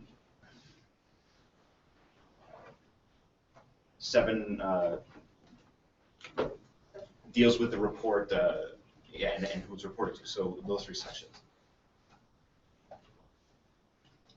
So the motion on the floor is to divide the question and deal with the who sits on the committee, sections 2 and 3, separately from the rest of it. So is there any further, is that all of the divisions that you want to make? No, I'd also like to. I think in the interest, I think in the interest of speeding things up, we should have one big vote on the. Okay.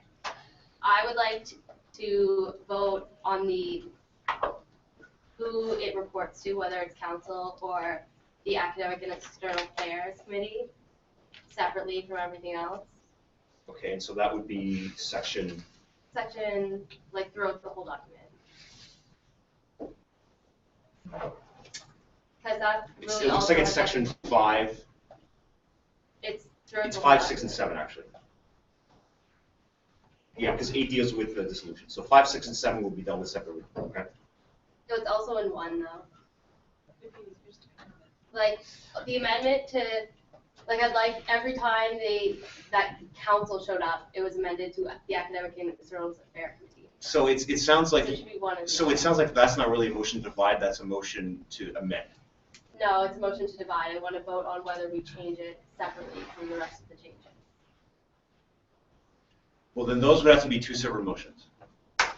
So you're not seconding this motion, Daniel? May I, like, ask a question of council? Yes? Yeah. This document was changed so drastically. If you're going to get into debate, then this document was changed so drastically that there's so many things that changed that we can't vote on them without discussion. We never had a discussion around how this changed because we tabled it at the last meeting. So we didn't discuss it. Okay, you're getting into debate. So okay, sorry. First of all, I'm going to say that. Well, first of all, I should ask Hannah, do you have any other amendments in the nature of divisions? Those are the important. Okay, so I'm going to say that those are 2 different amendments, right? Sure. And so we're going to deal with the business about the council separately. Okay. So right now we're talking about whether or not to deal with the constitution of the committee, who sits on it. That's been seconded, okay?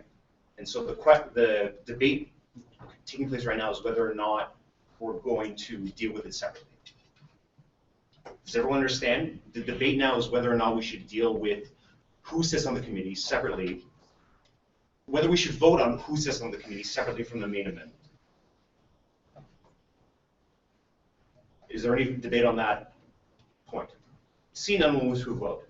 If you vote in favor, then we're going to vote separately on who sits on the committee separately from the main motion. If anyone is unclear, then you should say something now before we have a confused vote. Okay, so trusting that everyone understands what's going on, a vote in favor means that we're going to separate the question of who sits on the committee. All those in favor, please raise your hands. Keep them there. All those opposed? Abstentions? Would you like your dissents or abstentions noted? Anyone? Okay, so the motion passes. So we're going to deal with those 2 separately. Secondly, from Hannah, we have the motion to separate, I'm going to say sections 1, 5, 6, and 7. Okay, so that's dealing with who the committee reports to, whether it's council or whether it's the Academic and External Affairs Committee. But not all of those sections. Just like not the entire sections 5, 1, 5, 6. Well, that's why I'm saying that that should be amended, right? You should just simply amend it with separate text because it's far too confusing to separate any amendment on any basis other than the numbered sections. Do you understand what I'm saying? Like I can't. Not really. We still vote on it. Ren, so do you have something to illustrate that point? Well, I would like to articulate that maybe perhaps we can entertain the main motion and go clause by clause and divide it by clause and vote on each clause if that. Yeah, I'm just saying that a recurring issue in each clause, a recurring amendment that doesn't really have much to do with the other amendments is whether it is going to the External Affairs Committee and the Council, or the Council, which one. And it's in all of the clauses, but it's not like a particular clause, and it doesn't like directly relate to what the document would necessarily have to be. So I think it would make sense to decide that first before we have a whole bunch of what ifs when we're debating the rest of it. So why don't I make a suggestion? Why not this motion be something like every reference to the Academic and External Affairs Committee instead be a reference to council? No, because that's just motioning to unmotion the motion. No. You want to change who the APC reports to, right? That's what you want to change. Except for that the APC as it stands now reports to council, and the motion is to change it. To the Academic and External Affairs Yeah, Committee. so it doesn't make sense for me to motion to change it back, really, unless it does. I'm not. Okay, let's, yeah. I motion that, sure. She just wants to confirm who this is. She wants to confirm it's going to be the black font or the red font. As far as I'm getting, is that what it is? Like in the first sentence, it says DSU council stricken out and replaced with Academic External Affairs Committee. We just want to confirm exactly which one of those it is, and then we can continue on. Does it make sense to Black font, have red it font. first? So thank you for shedding some light on that and helping my understanding. So we require a seconder for that motion. Okay. Daniel, do you have anything you want to say on that? I think it needs to be separated. Okay. Is there any further debate on that? So the question is whether or not we vote separately. I also don't think we need to vote on a motion to divide it. I think we just need a seconder. If you could point me to a rule that says that, I would. Yeah, and the policy on policy and procedures. 15 motions, secondary motions. Near the bottom. The union H. procedure. What section, sorry? 15. Secondary motions on, I forget the page number. It's at the very end. It's on the next page, at the top of the next page. H, a motion to divide.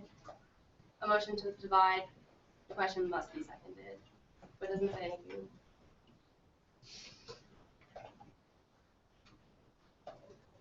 That doesn't say it doesn't have to be voted on. Yeah, but So- all the other ones specify a vote. Believe me, I would like to implement what you're saying, but that's not what this section says. It's just, Okay, we can vote on it.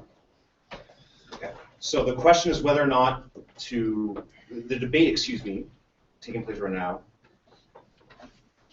is whether or not to vote separately on the amendments to the amendment that specify which body is going to receive the report of the APC.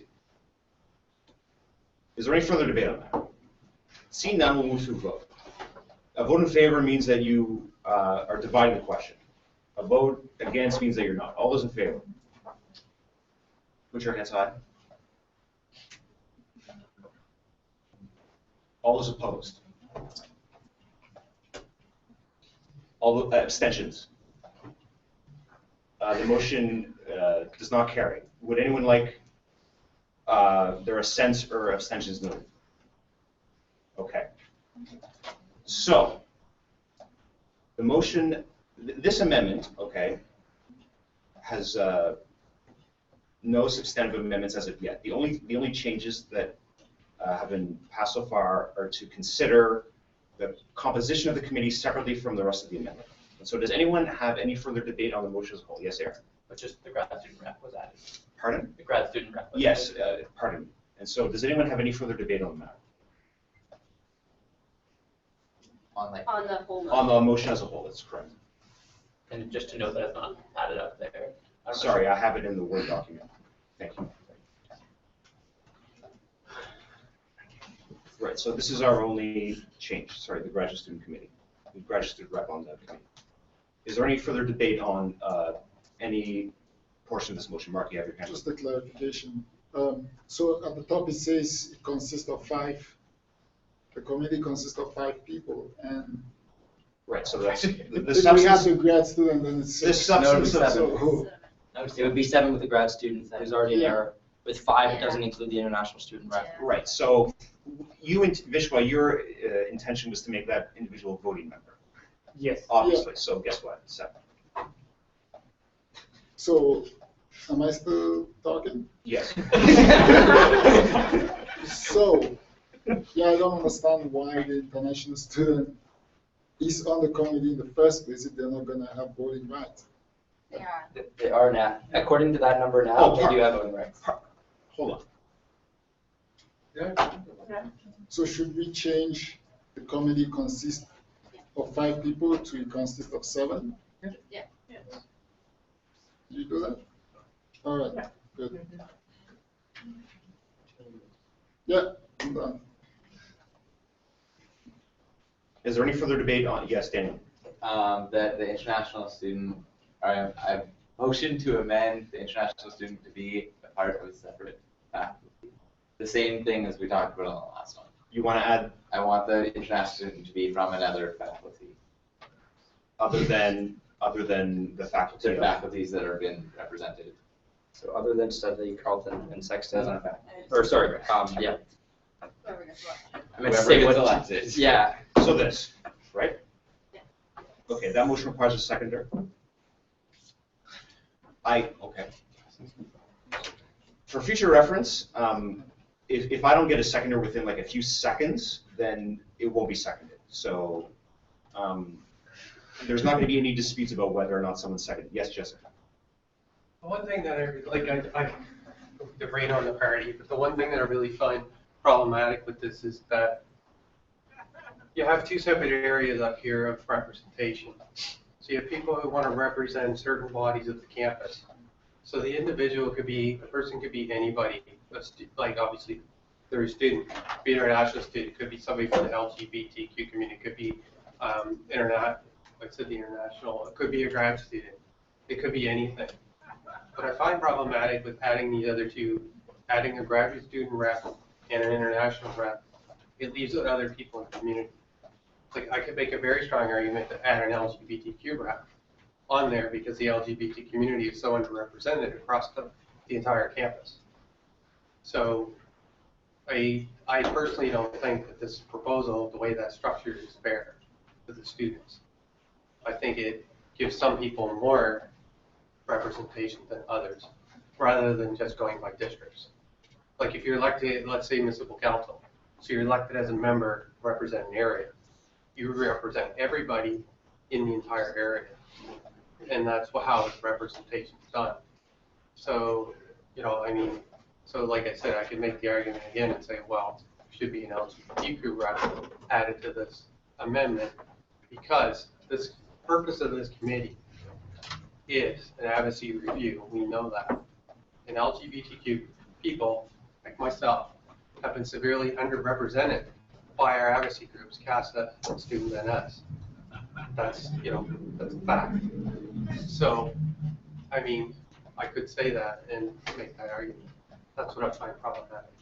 I have Daniel and then Mark, I believe, and then JD. Can we have the discussion about what I actually were talking about? This. I find that that's in the nature of the amendment that you've put forward. Okay. Mark? Yeah, so I may be taking us back, but I felt that we should make an amendment to say, or to put in some sort of wording to say that there's 2 students from Studley, one of them must be an international student or something like that. And then that way we're not adding an additional international student. And then because like he said, you're representing, we're gonna factionalize the representation because there's groups that are obviously, just like he legitimately voiced a concern, that they are underrepresented with this way we've structured the committee right now. So if we were to just say there's 2 students from Studley, they're going to represent Studley, whether one is an international student or a graduate student, they are from Studley campus, they represent Studley. Now they can maybe speak there more to whether when it comes to issues of international students or issues of graduate students. There's one from Carleton is going to represent Carleton. There's one from Sexton is going to represent Sexton, and together they're going to represent the houses. So I don't understand why we're adding an international student, and then we're adding a graduate student, we're making it 7. And then I could also make an argument for a black student. I don't know, you could make any argument to add somebody from a community on campus that's underrepresented. So I think the 5 was good, but we could tweak the 5 to make it cover all these, various concerns that we have. So if I were to find that you had a substantive motion there, I would say that we would wait until we dispose of this amendment before council right now, because it's not, you're not suggesting an amendment to this amendment. So after, if you have a specific, if you have a specific amendment, pardon? If you made a motion, what I'm saying is that it's not in the nature of an amendment to this amendment, which is the subject of the conversation right now. Okay. So I have JD, and then I have Daniel, and then I have Aaron. So maybe, sorry. No, I have JD, Daniel, and Aaron. That was the order that I just said. Okay. Maybe I'll pass for a little bit, because my comments aren't about the amendment to this motion. but Right, this is the topic of discussion right so now. I'll pull back for now. Okay. Daniel, Aaron, and Mabu. So I believe that the Sexton campus, they're not advocating for Sexton or for Studley or for Carleton. They're just doing a report on other things outside. The idea, the intent was just to have a good representation of the school, and by getting them from all the other campuses and different faculties was meant to give perspectives so that the people would be interested in different things. Yeah, they're representing, but like, it's there. Like never mind. I have Aaron, Mabu, and then Rams. I think either way, we're hoping this committee does outreach in all the communities and also reports to council, which represents all those communities. But given that I'm still in favor of both having a grad student and an international student and not having it tied, constricted by which faculty, I think that those two constituencies specifically are important because advocacy issues are unique to those communities. I wouldn't be opposed to having a Black student rep or different people from our science communities, but I'm not going to motion it because I think most important is just passing this now so we can get started. I have Mabu, Rams, JD. I think if this type of clause we use more than once, or maybe not in the same faculty, the question will come, which one will you choose first? It says in the top, in the order they're listed. So if it is international student, the last in the item, and already 1, 2, 3, 4, 5 faculty is covered, I'm not sure that we can find an appropriate person for other rest of the faculties. So I don't see any merit of this. I have Rams, JD, then Hannah. Just like to call this question. Okay, so calling the question ends debate on this amendment, okay, is not debatable and requires a 2/3 majority. It does not require a second. All those in favor of any debate on this amendment, please raise your hand. In favor of Ending debate on this amendment, please wait. What did I say? Doesn't matter. Of debate. All those opposed? Abstentions? Okay, so the question's been called in this amendment. One international student representative who may not be in the same faculty as any other voting member. That's what we're voting on, whether or not to include that. All those in favor, please raise your hand. All those opposed? Abstentions? The motion does not carry. Would anyone like their assents or abstentions noted? No. Okay, so this is deleted. And this remains. Is there any further debate on the main motion, Hannah? Can I call the question the divided motion of just 2 and 3? Is that appropriate? That is appropriate. It does not require a second or 2/3, no debate. And so the question is whether to call a vote on sections 2 and 3. So all those in favor of any debate on 2 and 3, please raise your hand. All those opposed? Abstentions? Point of information. Yes. Sorry, didn't we decide to not divide the question? No, that was the one motion of Hannah's that did pass. Oh, okay. Yes. Okay, and so one thing you got. the question now is whether or not sections 2 and 3 shall pass. Okay? So if they fail, then the committee doesn't really have any members, and that would have to be decided by motion in some fashion. It does have It members. does. It just has It ju- 5 members. The Oh, we original wouldn't be amount of changing it members. to up to 7. It's just the 2 that we're adding that we're making. Yeah. The amendments proposed So are it's- exactly. See, when I asked you whether or not like the boundaries of like what was being divided, I understood there was mainly sections 2 and 3. But now you're telling me it's It is not. sections 2 and 3, but the only amendments to section 2 and 3 are the graduate students and the international students. So we're voting on what's being amended. The committee already stands as 5 members. Yes, of course. You are right. Okay. So the amendments to sections 2 and 3 is what we're voting on right now. They're being voted up or down. Everyone understands, and if not, then they should shake their head. All right. So the amendments to sections 2 and 3. All those in favor, please raise your hand. No, I don't understand. We're voting on sections 2 and 3.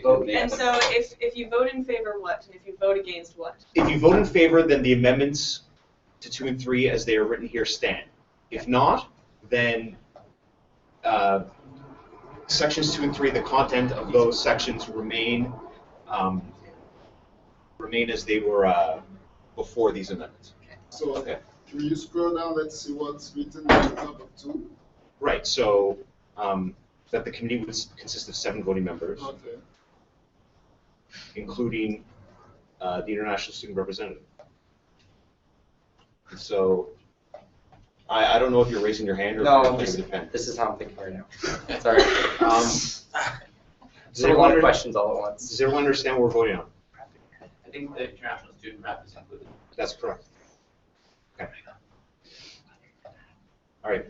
So 2 and 3. All those in favor, please raise your hand.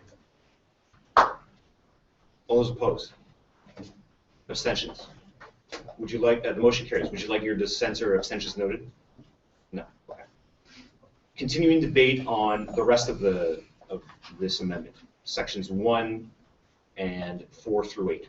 And so this concerns who the committee reports to, when it is reported, and how the committee is dissolved. Is there any further debate? Yeah. Okay, so one of my kind of concerns, it's unfortunate Jacqueline's not here to defend it, but I'm kind of curious as to why the whole section 7, as it used to be, it outlined a secondary final report, which actually had recommended actions and analysis of financial repercussions and analysis of the risk it would cause to this, and that's all stricken. So I'm just wondering why we think that's not a valid report or like a useful report. Because I feel like that's kind of the whole point of the committee, to make that report of the recommendation.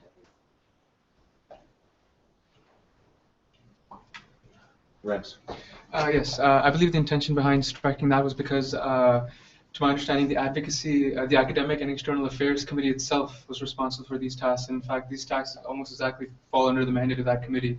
So the idea behind the advocacy review committee was to collect and just review the different lobby groups that exist and external groups that exist, and report it back to the academic and external affairs committee, which will then make a joint report for council around consider financial ramifications, risk to the DSU, and some of the language around recommendations made by the Advocacy Review Committee made it sound almost like a planning committee, and we wanted to clarify that the planning was actually done by the Academic and External Affairs Committee itself.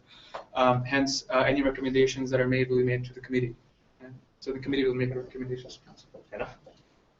Yeah, I guess, I don't know, I don't really see why, when this was passed last year, the point was that it would go through council and then council would vote as to what their priorities were as in terms of advocacy, what their top priorities were, and that's also now gone and it's not going through council at all. And I do have some concerns with it going to the Academic and External Affairs Committee, because I believe Jacqueline last meeting said that it has been a committee that hasn't functioned to its fullest in the past few years, and they've had some issues and they haven't been able to make meetings and stuff like that. So I'm kind of confused as to why we would choose to put an important issue to them really early into the term, especially one that we've taken from and shortened its like condensed its timeline. It just seems like, I don't know. Arbitrary. I agree. The committee has been defunct for a couple of years now, and the reason being is because nothing important has gone to it. It's one of those committees that, due to lack of responsibility, has not functioned. In fact, the Advocacy and Academic and Affairs Committee should and probably will be tasked by Council as per its mandate, its constitutional mandate, to present to Council recommendations for advocacy. So what this committee, the Academic and External Affairs Committee, will do is to present the advocacy plan along with a recommendation on top advocacy goals. So we completely agree with the statement, recommended action by the DSU to meet the top advocacy goals as determined by Council on October 2014. For example, that line is extremely important.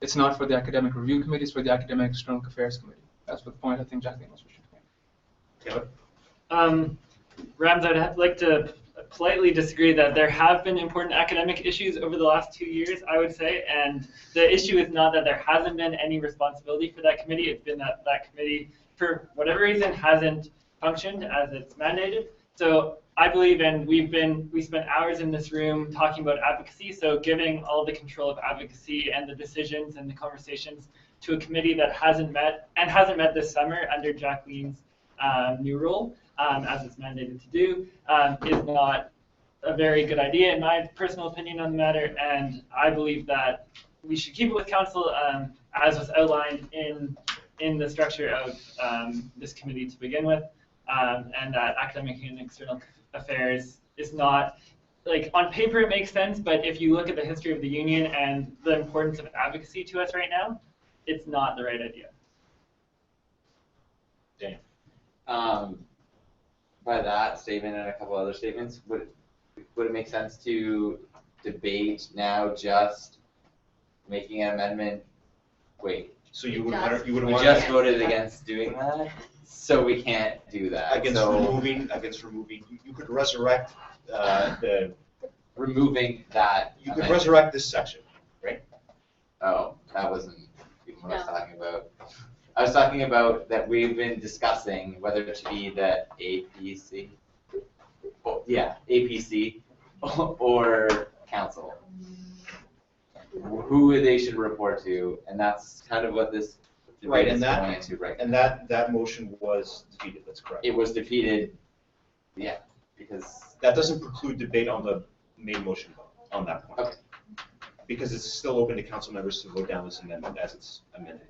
Yeah. Yeah, right. So I think a bit of misunderstanding happening here. The Academic External Affairs Committee is a structural committee of Council, meaning it reports to Council, meaning it cannot do anything without Council's consent. In fact, it's operating on Council's direction, and the direction that it was given to this committee was help us come up with make recommendations on advocacy this year, which is exactly what it needs to do. For it to do that job, it needs an advocacy review committee. That's part of it's like a subcommittee of that committee. So in a sense, no way does this motion take away Council's role in the advocacy discussions. No way does it actually undermines Council's involvement in the process. In fact, what it's actually doing for the first time ever is not making Council a central forum for 6-hour debates. It's actually giving work to its committees to do and report back. So I think this is almost taking it to the root of the union and actually bringing it back to business, honestly, and how things should be. So I hope that clarifies things for people. Is there any further debate on the main motion? Jennifer. I guess I just want to point out that, like, we'd actually be going against policy by ignoring the duties of the Academic and External Affairs Committee if this subcommittee or the planning committee was reporting to Council instead of to that committee. Does that make sense? Like, we have policy instated that the Academic and External Affairs Committee is supposed to be going over the financial and reporting to Council, and so if we don't follow that, then we actually would be going against our own policy. I just wanted to throw that out there. Is there any further debate on the main motion?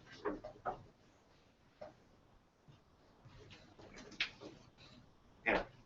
Okay, so I'm gonna talk about something completely different now. The point about the rubric in section 5, sort of the last one that's not crossed out. I was just kind of confused about the things to include on the rubric because I feel like there was a point that was taken out that kind of lended itself to a rubric, which is the second last point. and sort of worded the same way, but it says, against benchmarks such as awareness raised, students directly affected, cost saving and funding increases. And I feel like those things that were taken out are very like, lend themselves to a rubric because like number of students and like amount of awareness raised are like measurable things, and the stuff that is proposed to be included in the rubric are like things that I feel would be hard to compare as a rubric because they're not really measurable. So like successful / ongoing well-being acts. Like I feel like that's something that would be included in the list that we've just created, the sections above. So I guess I would like to motion to amend to add the things that were taken out back in. Everything in section 5, is it? Well, sure, but I specifically meant. Or just let's go through the point by point. No, yes. So, benchmarks of awareness. yeah, this point that I highlighted right here. Yeah, this is right. Starting from. So the benchmarks of awareness raised, to my understanding, students directly affected, cost savings or of funding increased, and any other benchmarks deemed appropriate by the. Sure. Remove. Hank, can you provide me some guidance on the text that can you see the highlight portion? You can. Yeah. Okay. So basically, I want that. I don't care which way you do it. You can either put that whole bullet in and add Jacqueline's to mine, or the other way around. Because the only thing that wasn't in the original one was specifically mentioning a rubric. So you could just, and specifically mentioning like other things. So hold on, Rent, before I, essentially this is what you want to do.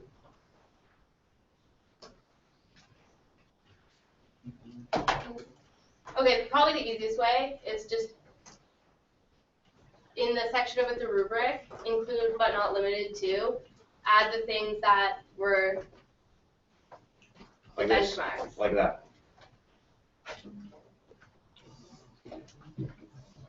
Sure, close enough. Is it grammatically okay? Like the creation of a rubric to review. I think you also deleted stuff that Jacqueline added though. Okay, well, then we have to go back. So bear with me. I'm sorry. So we have.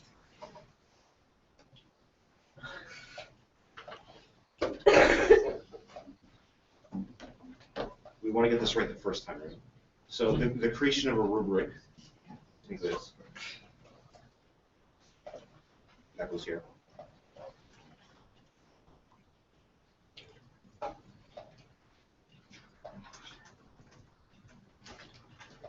Bear with me, people. Including but not limited to. It's like this. Yeah, except for you can delete the benchmarks. That clause. Yeah. Is this according with your intent?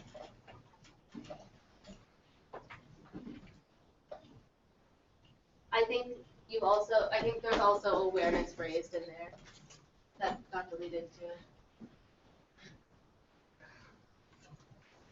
No, you want that included then? You can't. I'm sorry, you can't see what I've highlighted. So. Yeah. So is this according with what you're intending here? Yeah, except for I think that when it says the benchmarks of is just redundant in the sentence because it's part of the list. So am I eliminating this clause right here? Just not with awareness of, just the benchmarks of, because it's already at the top of the sentence. Like that? Okay. Yeah. Okay, so does that have a seconder?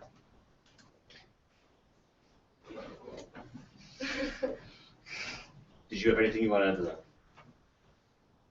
No. Okay, so the debate is whether or not to essentially incorporate this paragraph, right? Is there any further debate on that paragraph? William? Point of order is now 8:30, so it'd be good sense to make a motion first. That's not a point of order. That's a comment. So we have. Is there any further debate on this paragraph? Seeing none, we'll move to a vote to adopt this paragraph. If you don't adopt the paragraph, then it reverts back to what it was, which is in the PDF version of this document, like that. Okay? So the question is, this paragraph or that one? I feel like I'm an ophthalmologist. Number one, number two. Number one. Number two. Okay, so the vote is whether to or not to adopt this paragraph. All those in favor, please raise your hand.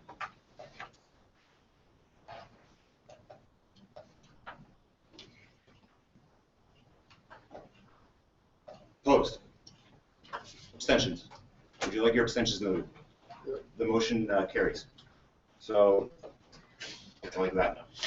Okay. Resuming debate on the motion as a whole. Is there any further debate on the motion as a whole? Hannah? Yeah, I'd like to also add back in It's gonna be like this. the list of possible goals for, or open discussion on, a list of possible goals for the DSU Advocacy's future. I'm just wondering why we wouldn't want a list of possible goals to be presented from the people who did all of the research. So this is, hold on, Jean. This is being added like this. Yeah, yeah, like that. So this is what would be in there. Is that correct? Hannah? Yeah. Okay, does that motion have a second? Anything like that to that? Any further debate on this paragraph? I think you had your hand, JD, and then Jennifer. Did you have your hand? Maybe it's the point of privilege, maybe it's just commenting on the amendment, but if it's gonna be like this all night, we're just adding back in as amendments everything that was struck out, why not just vote against the motion as a whole? Because then that would revert back completely to what Jacqueline had and eliminate, well, I guess we did divide the business about the committee. One slide, so I did one at a time by adding back in. There's nothing that's preventing, Hannah, I should point out that there's nothing that's preventing you from moving everything you want to move at once, right? Except for that, sure. Except for whatever else you would want to amend to sections 2 and 3. Yeah, so right now on the floor we have this paragraph right here, adding in the list of possible goals. And again, you can't really see what I'm highlighting here. I'm going to stop saying that, I swear. Is there any further debate on adding that paragraph? Jennifer? I just want to point out that the mandate of the Academic and External Affairs Committee covers this. So the things that have been crossed out are actually under the mandate of that committee. That's why this has been changed. I have Rams, I think that you had your hand as well, and then Hannah and Daniel. Yes, not only that, actually, that is the main reason, is that it all conflicts with the existing mandate of the structural committee, but also the reviewers, if they are to conduct a review with their own opinions of what possible goals of DSU's advocacy should be like, that's not what we want from the academic, from this particular committee. The academic and students committee should have that discussion. Nabu, Hannah, Daniel. I think about the possible goals of the advocacy, even if from the direction of the suggestion of the committee we can get that, so it's not necessarily important to have that in written. And for the examples, I think focus on provincial government, all are important. So there might be having difficulty ranking. So it might be if the research is done some month in October 2014, this might not be that ranked after 6 months. So I don't have the feeling that ranking is will be relevant in the course of time. Rather than a direction is fine. So specifying that, I think it's not that important. Hannah and Daniel, Mark. I just have a question, like, what part of this isn't part of the Academic and External Affairs Committee's mandate? Like, all of this is about researching and I feel like we're just taking out everything that was the point of this committee because it was part of the Academic and External Affairs Committee. So, like, what is the point of this committee if we take all of that out? Daniel, Jennifer, Rams. We're still debating something that I thought we weren't. So it was about the whole thing in general. So I can't say it. Hannah's moved an amendment to the motion as a whole. that was separate from her initial motion that failed, right? I think that's what's going on. Because I have Rams and then, Rams and then North. I don't know to sound like a broken record here, but one point I'd like to make is that the APC, when it was passed in March, it already had a conflicting mandate with the Academic Externals Committee. It should never have been passed in the first place. However, there is value to this committee. And so Jacqueline's rewording, what it actually does now is that it makes this committee a functional, independent review body of the main advocacy committee that we have. So it still has value, but ultimately we've made it so it's not conflicting with the committee's structural mandate. So. Mark and then Jennifer. My question is, isn't it specified that the committee is supposed to come up with a rubric for all of these things? And if so, and if what you're doing is taking the things that you think kind of look like a rubric, then I think it's like we should let the committee come up with a rubric, their own rubric, and then we can critique it rather than telling them what we think should be the rubric. I mean, it's not that what you're saying are not valid, but let's let the committee do the work, and then, you know, we could bring those other things into it, because what's the point of saying come up with a rubric when we are proposing what we think the rubric should be? You know, that's. Jennifer. Just another thing in terms of the difference between this committee and the Academic and External Affairs Committee is a part of the mandate of this particular committee is specific around the outreach that it's required to do. And so that's like, that is the main difference in terms of having an academic planning committee. It has a specific mandate around what type of research or outreach it needs to do in order to get information from students. That doesn't currently exist in this specificity. The specific nature of it doesn't currently exist in the Academic and External Affairs Committee. Hannah. What specific, Hannah and then Rams, excuse me. what specific outreach are you referring to? Because there's not really much specific things in this anymore, other than a review that's general in the review rubric. Rams. Basically, I'd like to call the question, but right before that, I'd like to point out, so basically, this committee was supposed to be a subcommittee because the Academic and External Affairs Committee itself could do all this work, absolutely. But in terms of in the interest that is actually developing an advocacy approach for the union, it doesn't have the capacity to do a lot of this minute, fact digging, as you would say. So hence the value of, and it would collect these facts through outreach and through other means. Anyway, but I'd like to call the question. Can I do that? For motion to be frank, I don't know what Robert's Rules has to say about like giving yourself the last word, which is essentially what you're doing. Oh, sorry. I was gonna say. Sorry about that. But so because you chose to spoke, I'm not going to recognize you calling the question. Yeah, Daniel. I hope. Yeah, okay. So that requires a 2/3 vote to end debate on this paragraph, and it's not debatable. So all those in favor of ending the debate on this paragraph, please raise your hand. All those opposed? Abstentions? Would you like, the motion passes, would you like your abstentions noted? No. Okay.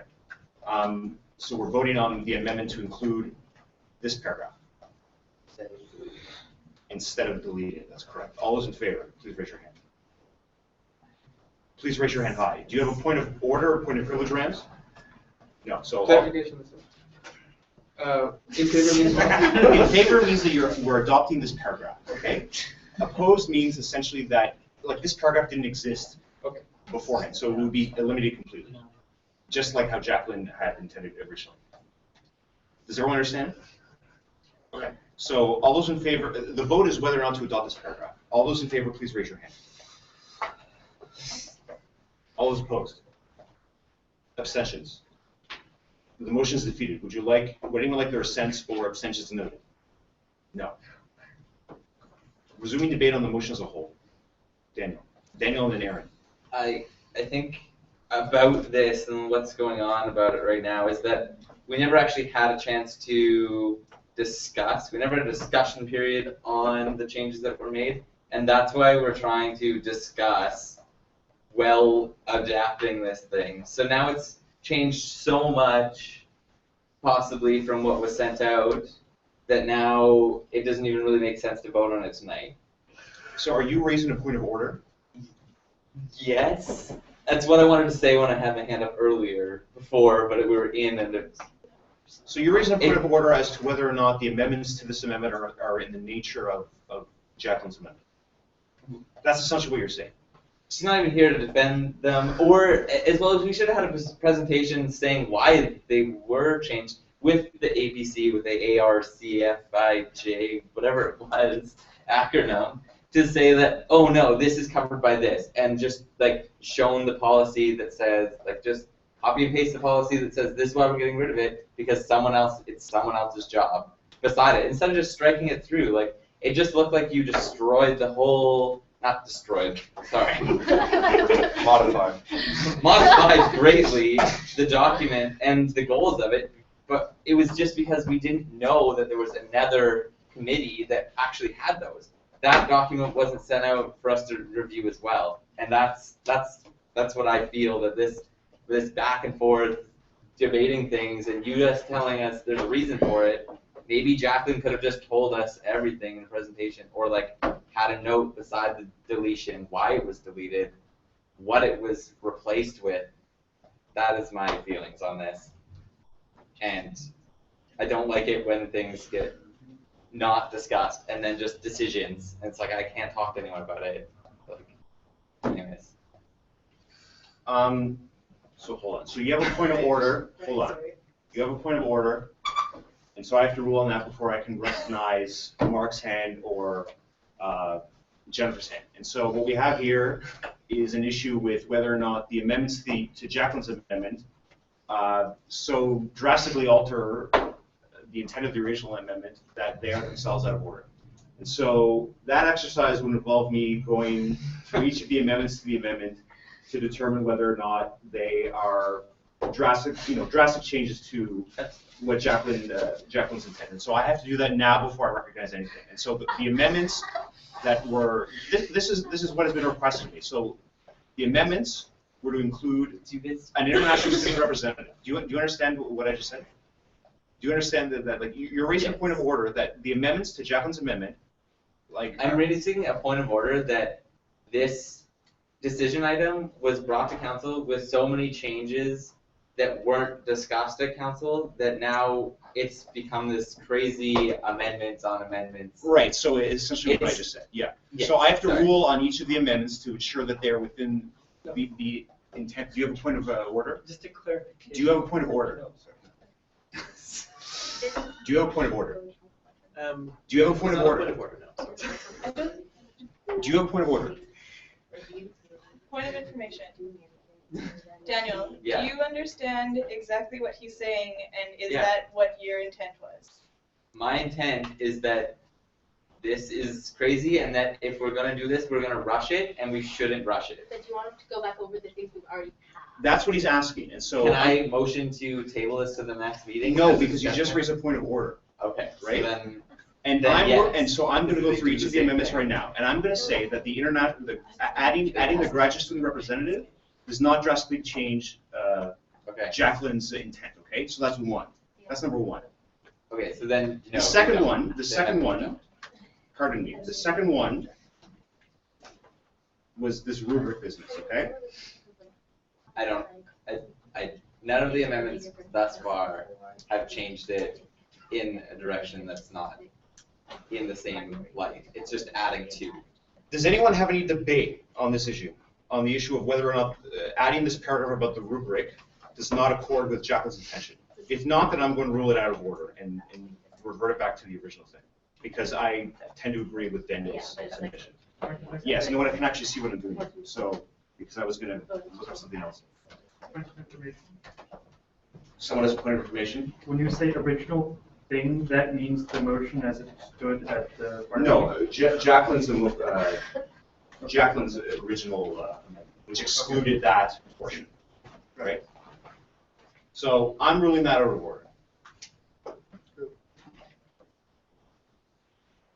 And I believe that was it in terms of the amendments. No, there was another one in terms of, I think the whole thing, the whole question is out of order because we had no time to, we don't know. that cannot form the That can't basis happen. of a point of order, no, that's fine. No, because when GD took care of the motion, that was the time to object to consideration of this motion. That was the time. You've raised the point of order with respect to whether or not the amendments accorded with Jacqueline's intent. And I've ruled that the business about the committee constitution was in order and that the business about the rubric was not. And so that I believe disposes of your point of order, and now I recognize Taylor.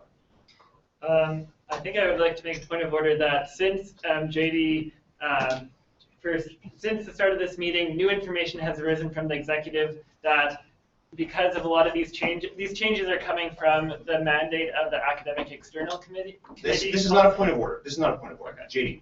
Never mind, that's fine, Taylor. It's not a point of order. Mark. Let's table it. Pardon? Table the motion. You're moving to table the entire amendment. Yeah. That requires a second. Debate. Do we want to leave this until the next, was your hand big enough for that? Or? Yeah. Yeah. Unless you want. No, I mean in terms of debate. No, so Aaron. I'd like to speak against tabling it, but in favor of having more constructive discussion around it. I hear what you're saying. I was going to ask if there was going to be a council retreat, or I think any other form. That's way off the debate of this matter. Sure. I think the point is that we should approve it now because we can't not start this committee and have something in place for September. But there's lots of opportunities for people to give input. The committee that gives a mandate to this subcommittee is given a mandate by council, so we have lots of opportunities to give feedback and have this discussion. But for now, we should just vote on it. I have Daniel and then JD, Rams, Jennifer. There's nothing against us starting this committee at the next meeting. We can vote people in and we can change their, am I wrong? I can't answer that question. I had JD. It was just a comment that we can actually start this at the Point of next meeting and information. still change it. Yes, Mark. I think I made the motion, so I was supposed to speak first because I had my hand. So let's also. My apologies. All right. So my idea is Jacqueline is not here. Let's table it. When she comes, she's gonna speak to whatever concerns people have, and then we go from there because voting it.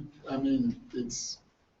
I see what everyone is saying, but it would be unfair to the parties that wanna get their grievances heard before anything proceeds forward.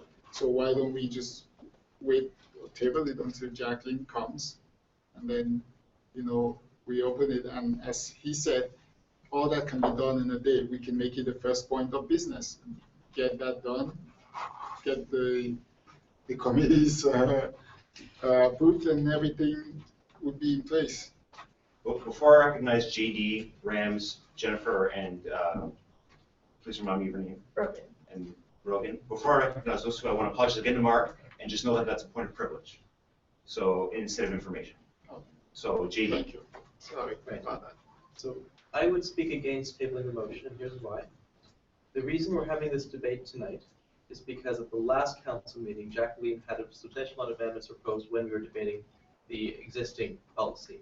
It was deemed that the amendments were so substantial that it didn't change the spirit of the motion and it wasn't submitted within a certain amount of hours time frame, and that's why it had to be pushed to the next council meeting. So there has been, I think, ample time to talk with his constituents and think it over. In that sense, I think this is not out of order or inappropriate. Rams, Jennifer, Rogan.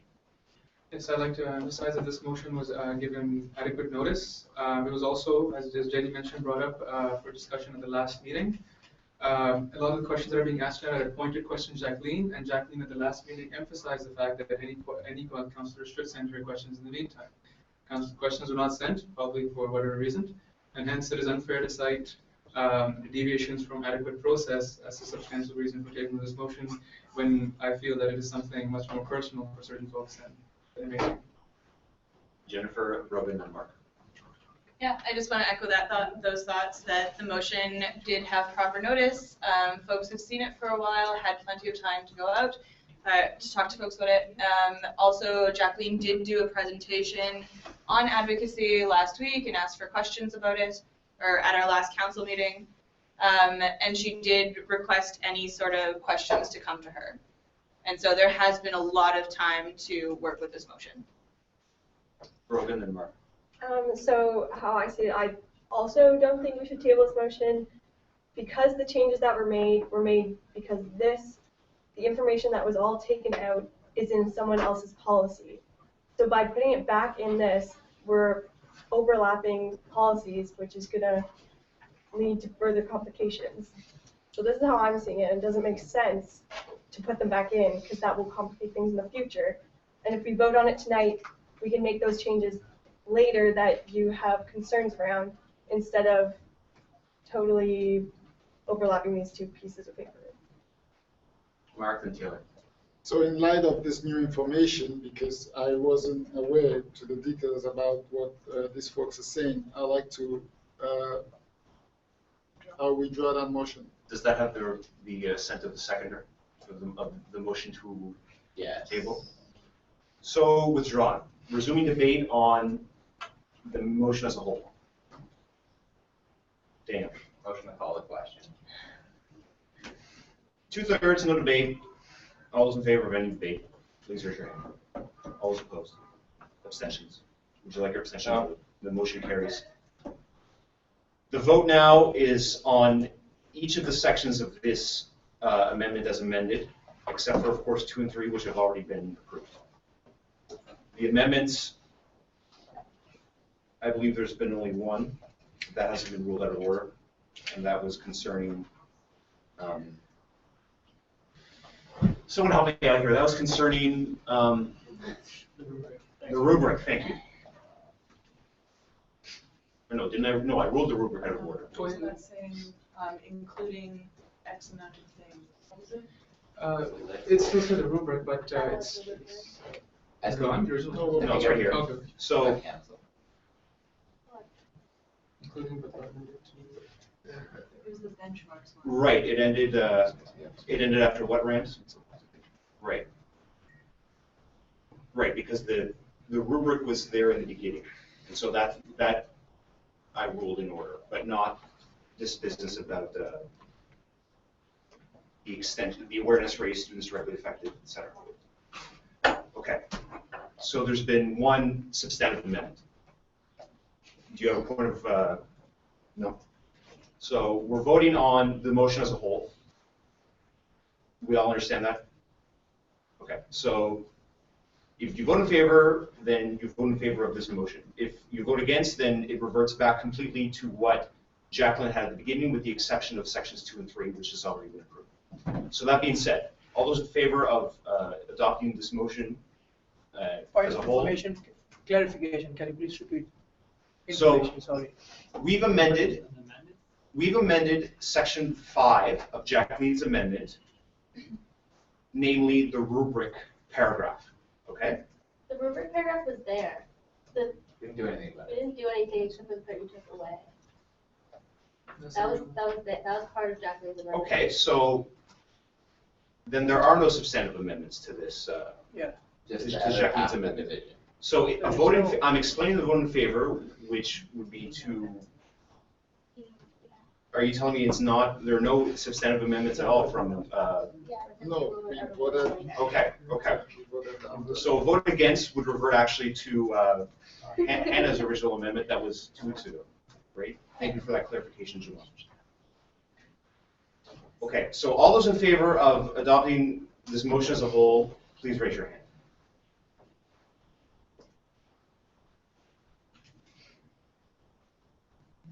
All those opposed? Abstentions?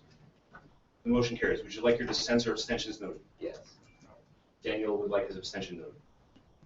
Okay, success. We have 5 minutes to consider. I bought us a bit of time. We have 5 minutes to, pardon?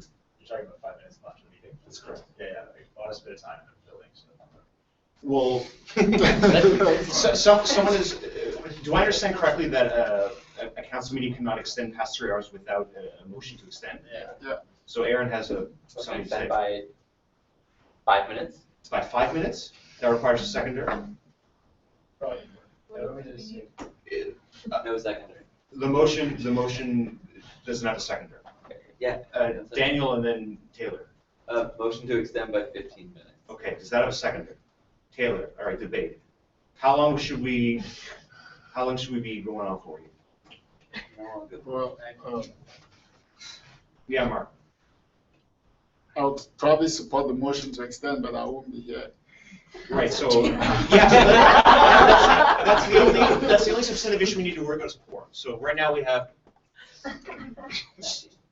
thank you. So unless we lose 4 people, we're fine. Are we gonna lose four people after 9? Just raise your hand if you're gonna leave after 9. Be honest. How much is left on the card? We have less than 4. We just have this motion, okay? So we're not gonna lose more than 4 people after 9. Rams has something to say. I mean, in the interest of not making rush decisions and, making people feel, keeping their eyes on the clock, I would motion to table this motion. To table To the next meeting. your motion until the Yes. next meeting. Yes. So let's clarify before we go on that it's the motion to allocate advocacy funds, right, in the amount of $7,100. So allocating that money to external advocacy purposes during the 24-15 academic year. And then any unused portion of it be transferred to the endowment fund. Can we vote on the extension? Right, so I'm just explaining what is that, why it is that we're extending time. No, And so Rand has moved to table that motion later, but first we have to deal with the extension. JD. Call the question. Yeah, well, unless there's further debate, we're not going to vote twice. So all those in favor of extending time by 15 minutes, please raise your hand. Opposed? Okay. Now, do you still want to table your motion till next meeting? No, if you want to stay, yeah, good. No. Okay, so as I just explained, I thought you said you were doing. Oh, Motion if to you table like. it. Here's the thing. Just want Let me get a temperature check from folks. Have people actually had a chance to read any of the writing in this motion? Yes? Okay, so then if people feel this motion has been given adequate notice, if people feel prepared to have a discussion tonight, let's make a decision. I've already explained the substance of this motion, that it's allocating the $7,100 for advocacy purposes. So this is on the floor, requires a second.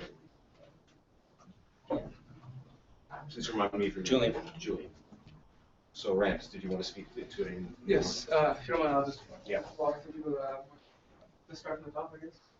So again, as I mentioned last time, this portion of the motion deals with the old motion, which was passed on April 10th, 2013, and that addressed the 22,000 savings that resulted from dropping down to associate member of CASA. And now, the old motion specified that this amount be spent between May 1st and April 30th, and any unused funds you can put in our endowment fund, which is assumed to mean our investments, because we don't have a specific amount. But our motion now is basically a motion to rescind in the sense that there's $7,100 left of that money that, according to the old motion, would be transferred to our endowment funds or be absorbed in the budget, as you would say. We feel that this is a critical year for advocacy and that we would actually need this money in some form or the other, whether it be for staff or campaigns, but this is an indispensable year where we need all the resources we can get. And what we're asking council is for an extension on that, so that by that this money be given almost a 1-year extension, and that it be allowed that the DSU that it still remains in the DSU operating budget until April 1st, 2015, after which it will be then transferred to an endowment fund if it remains unspent. So,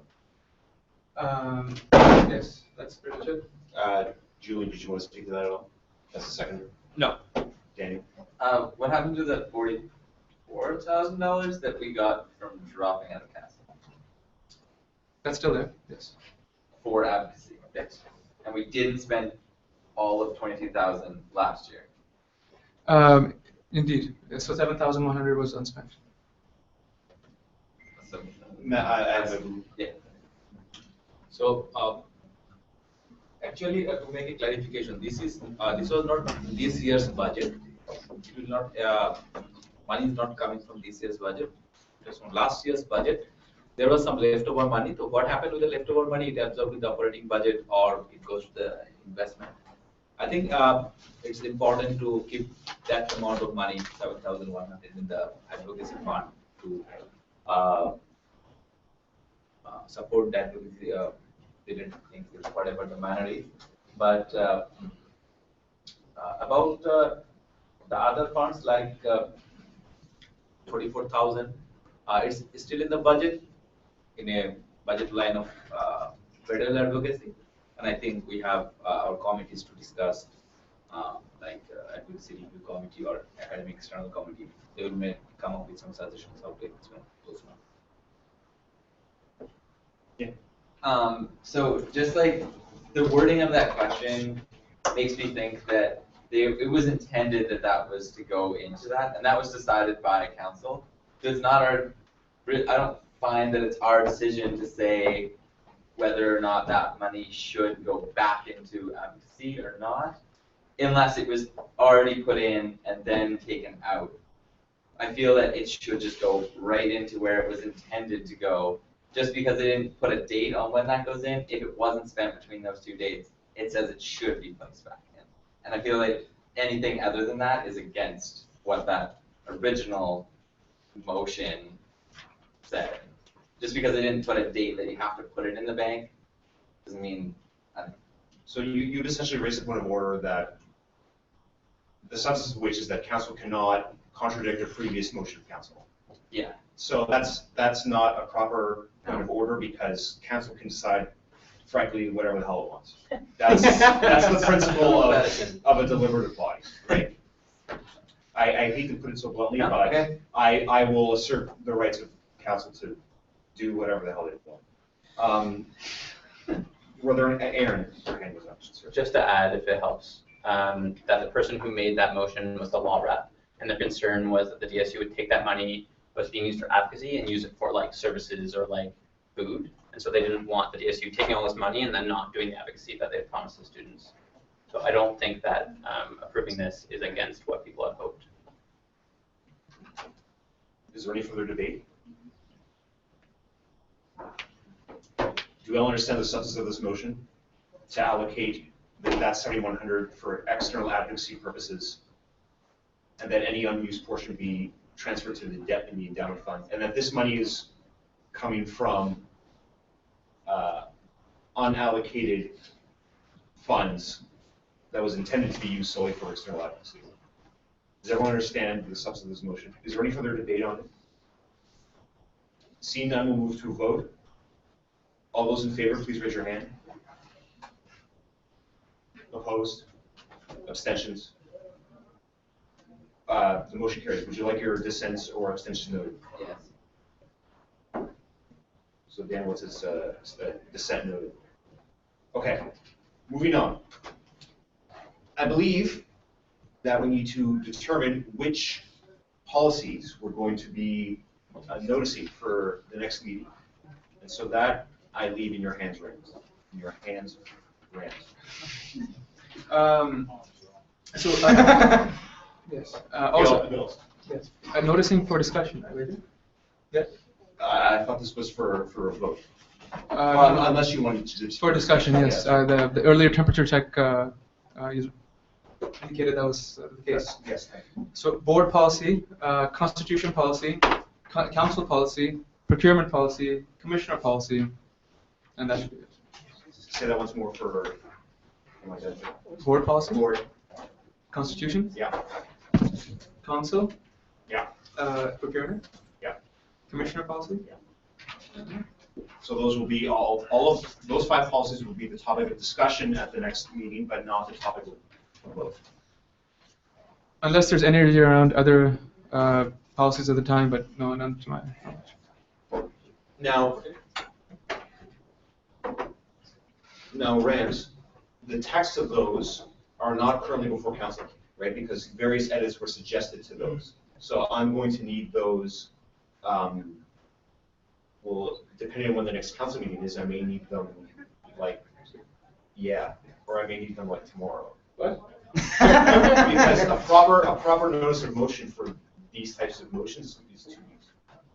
Right? Because it has the potential to substantially affect the large portion of the student body. Even for discussion? I guess you have a point, Andrew. So,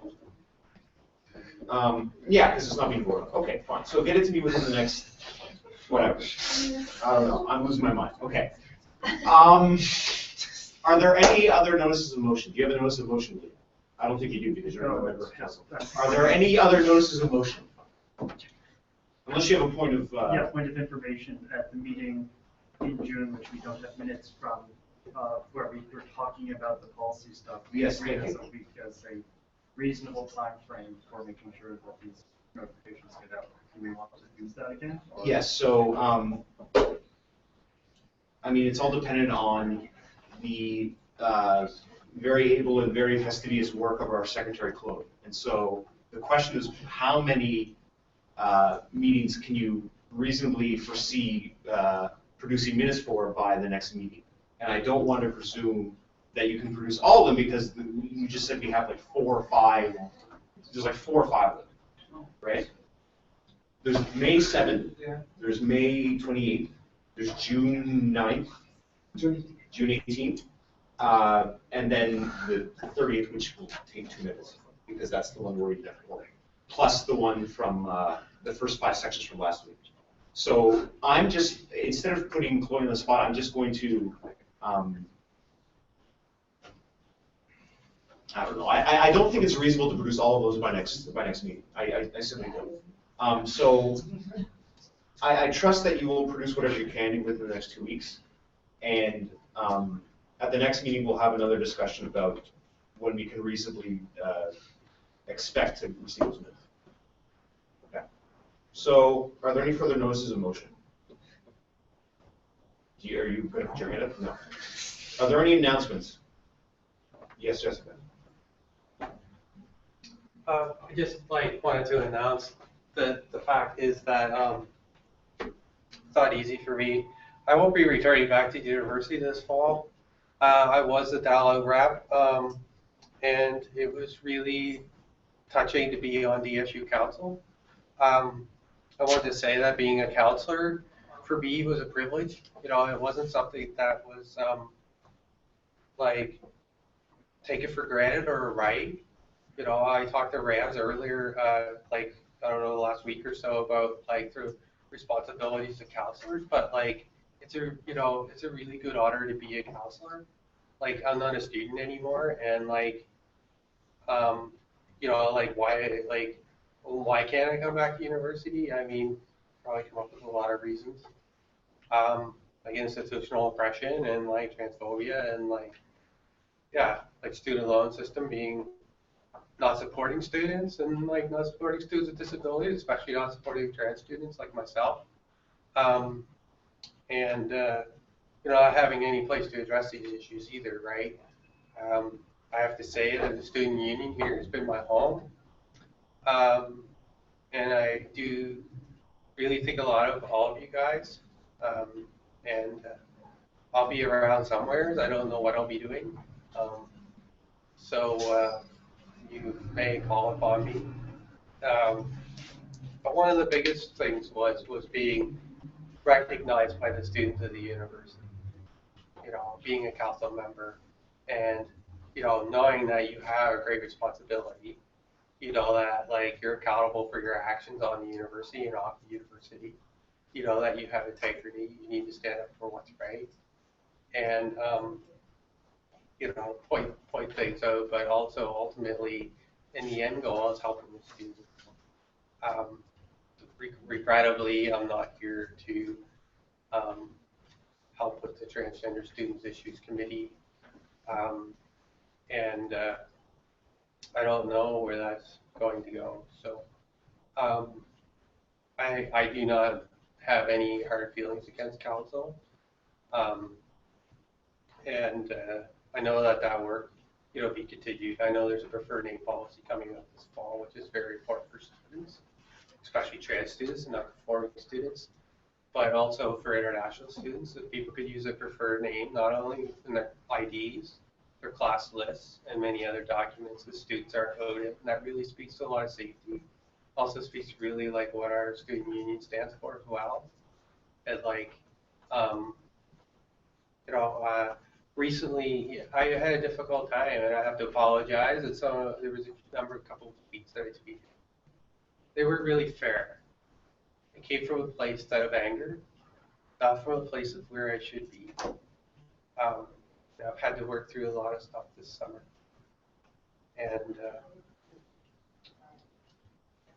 yeah, and like, and for the record, I was misgendered here tonight several times, but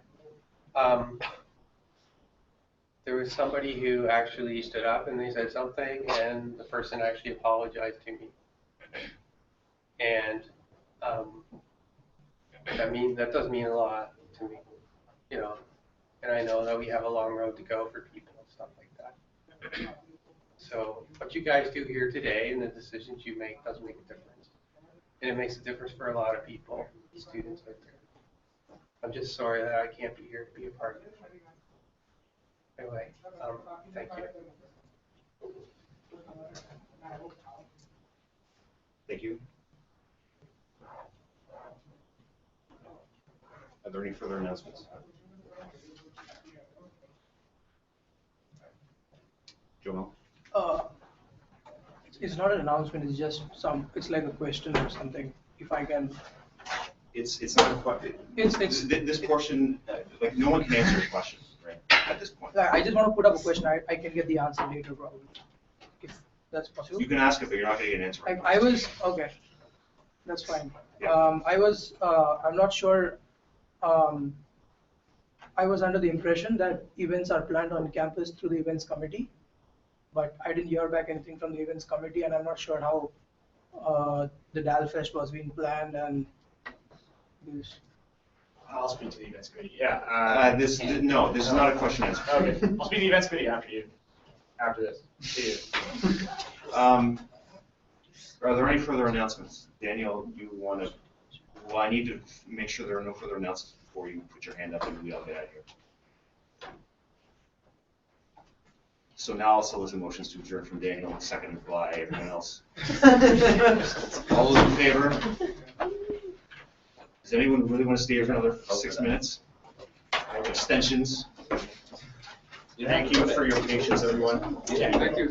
When you were saying that Last council meeting.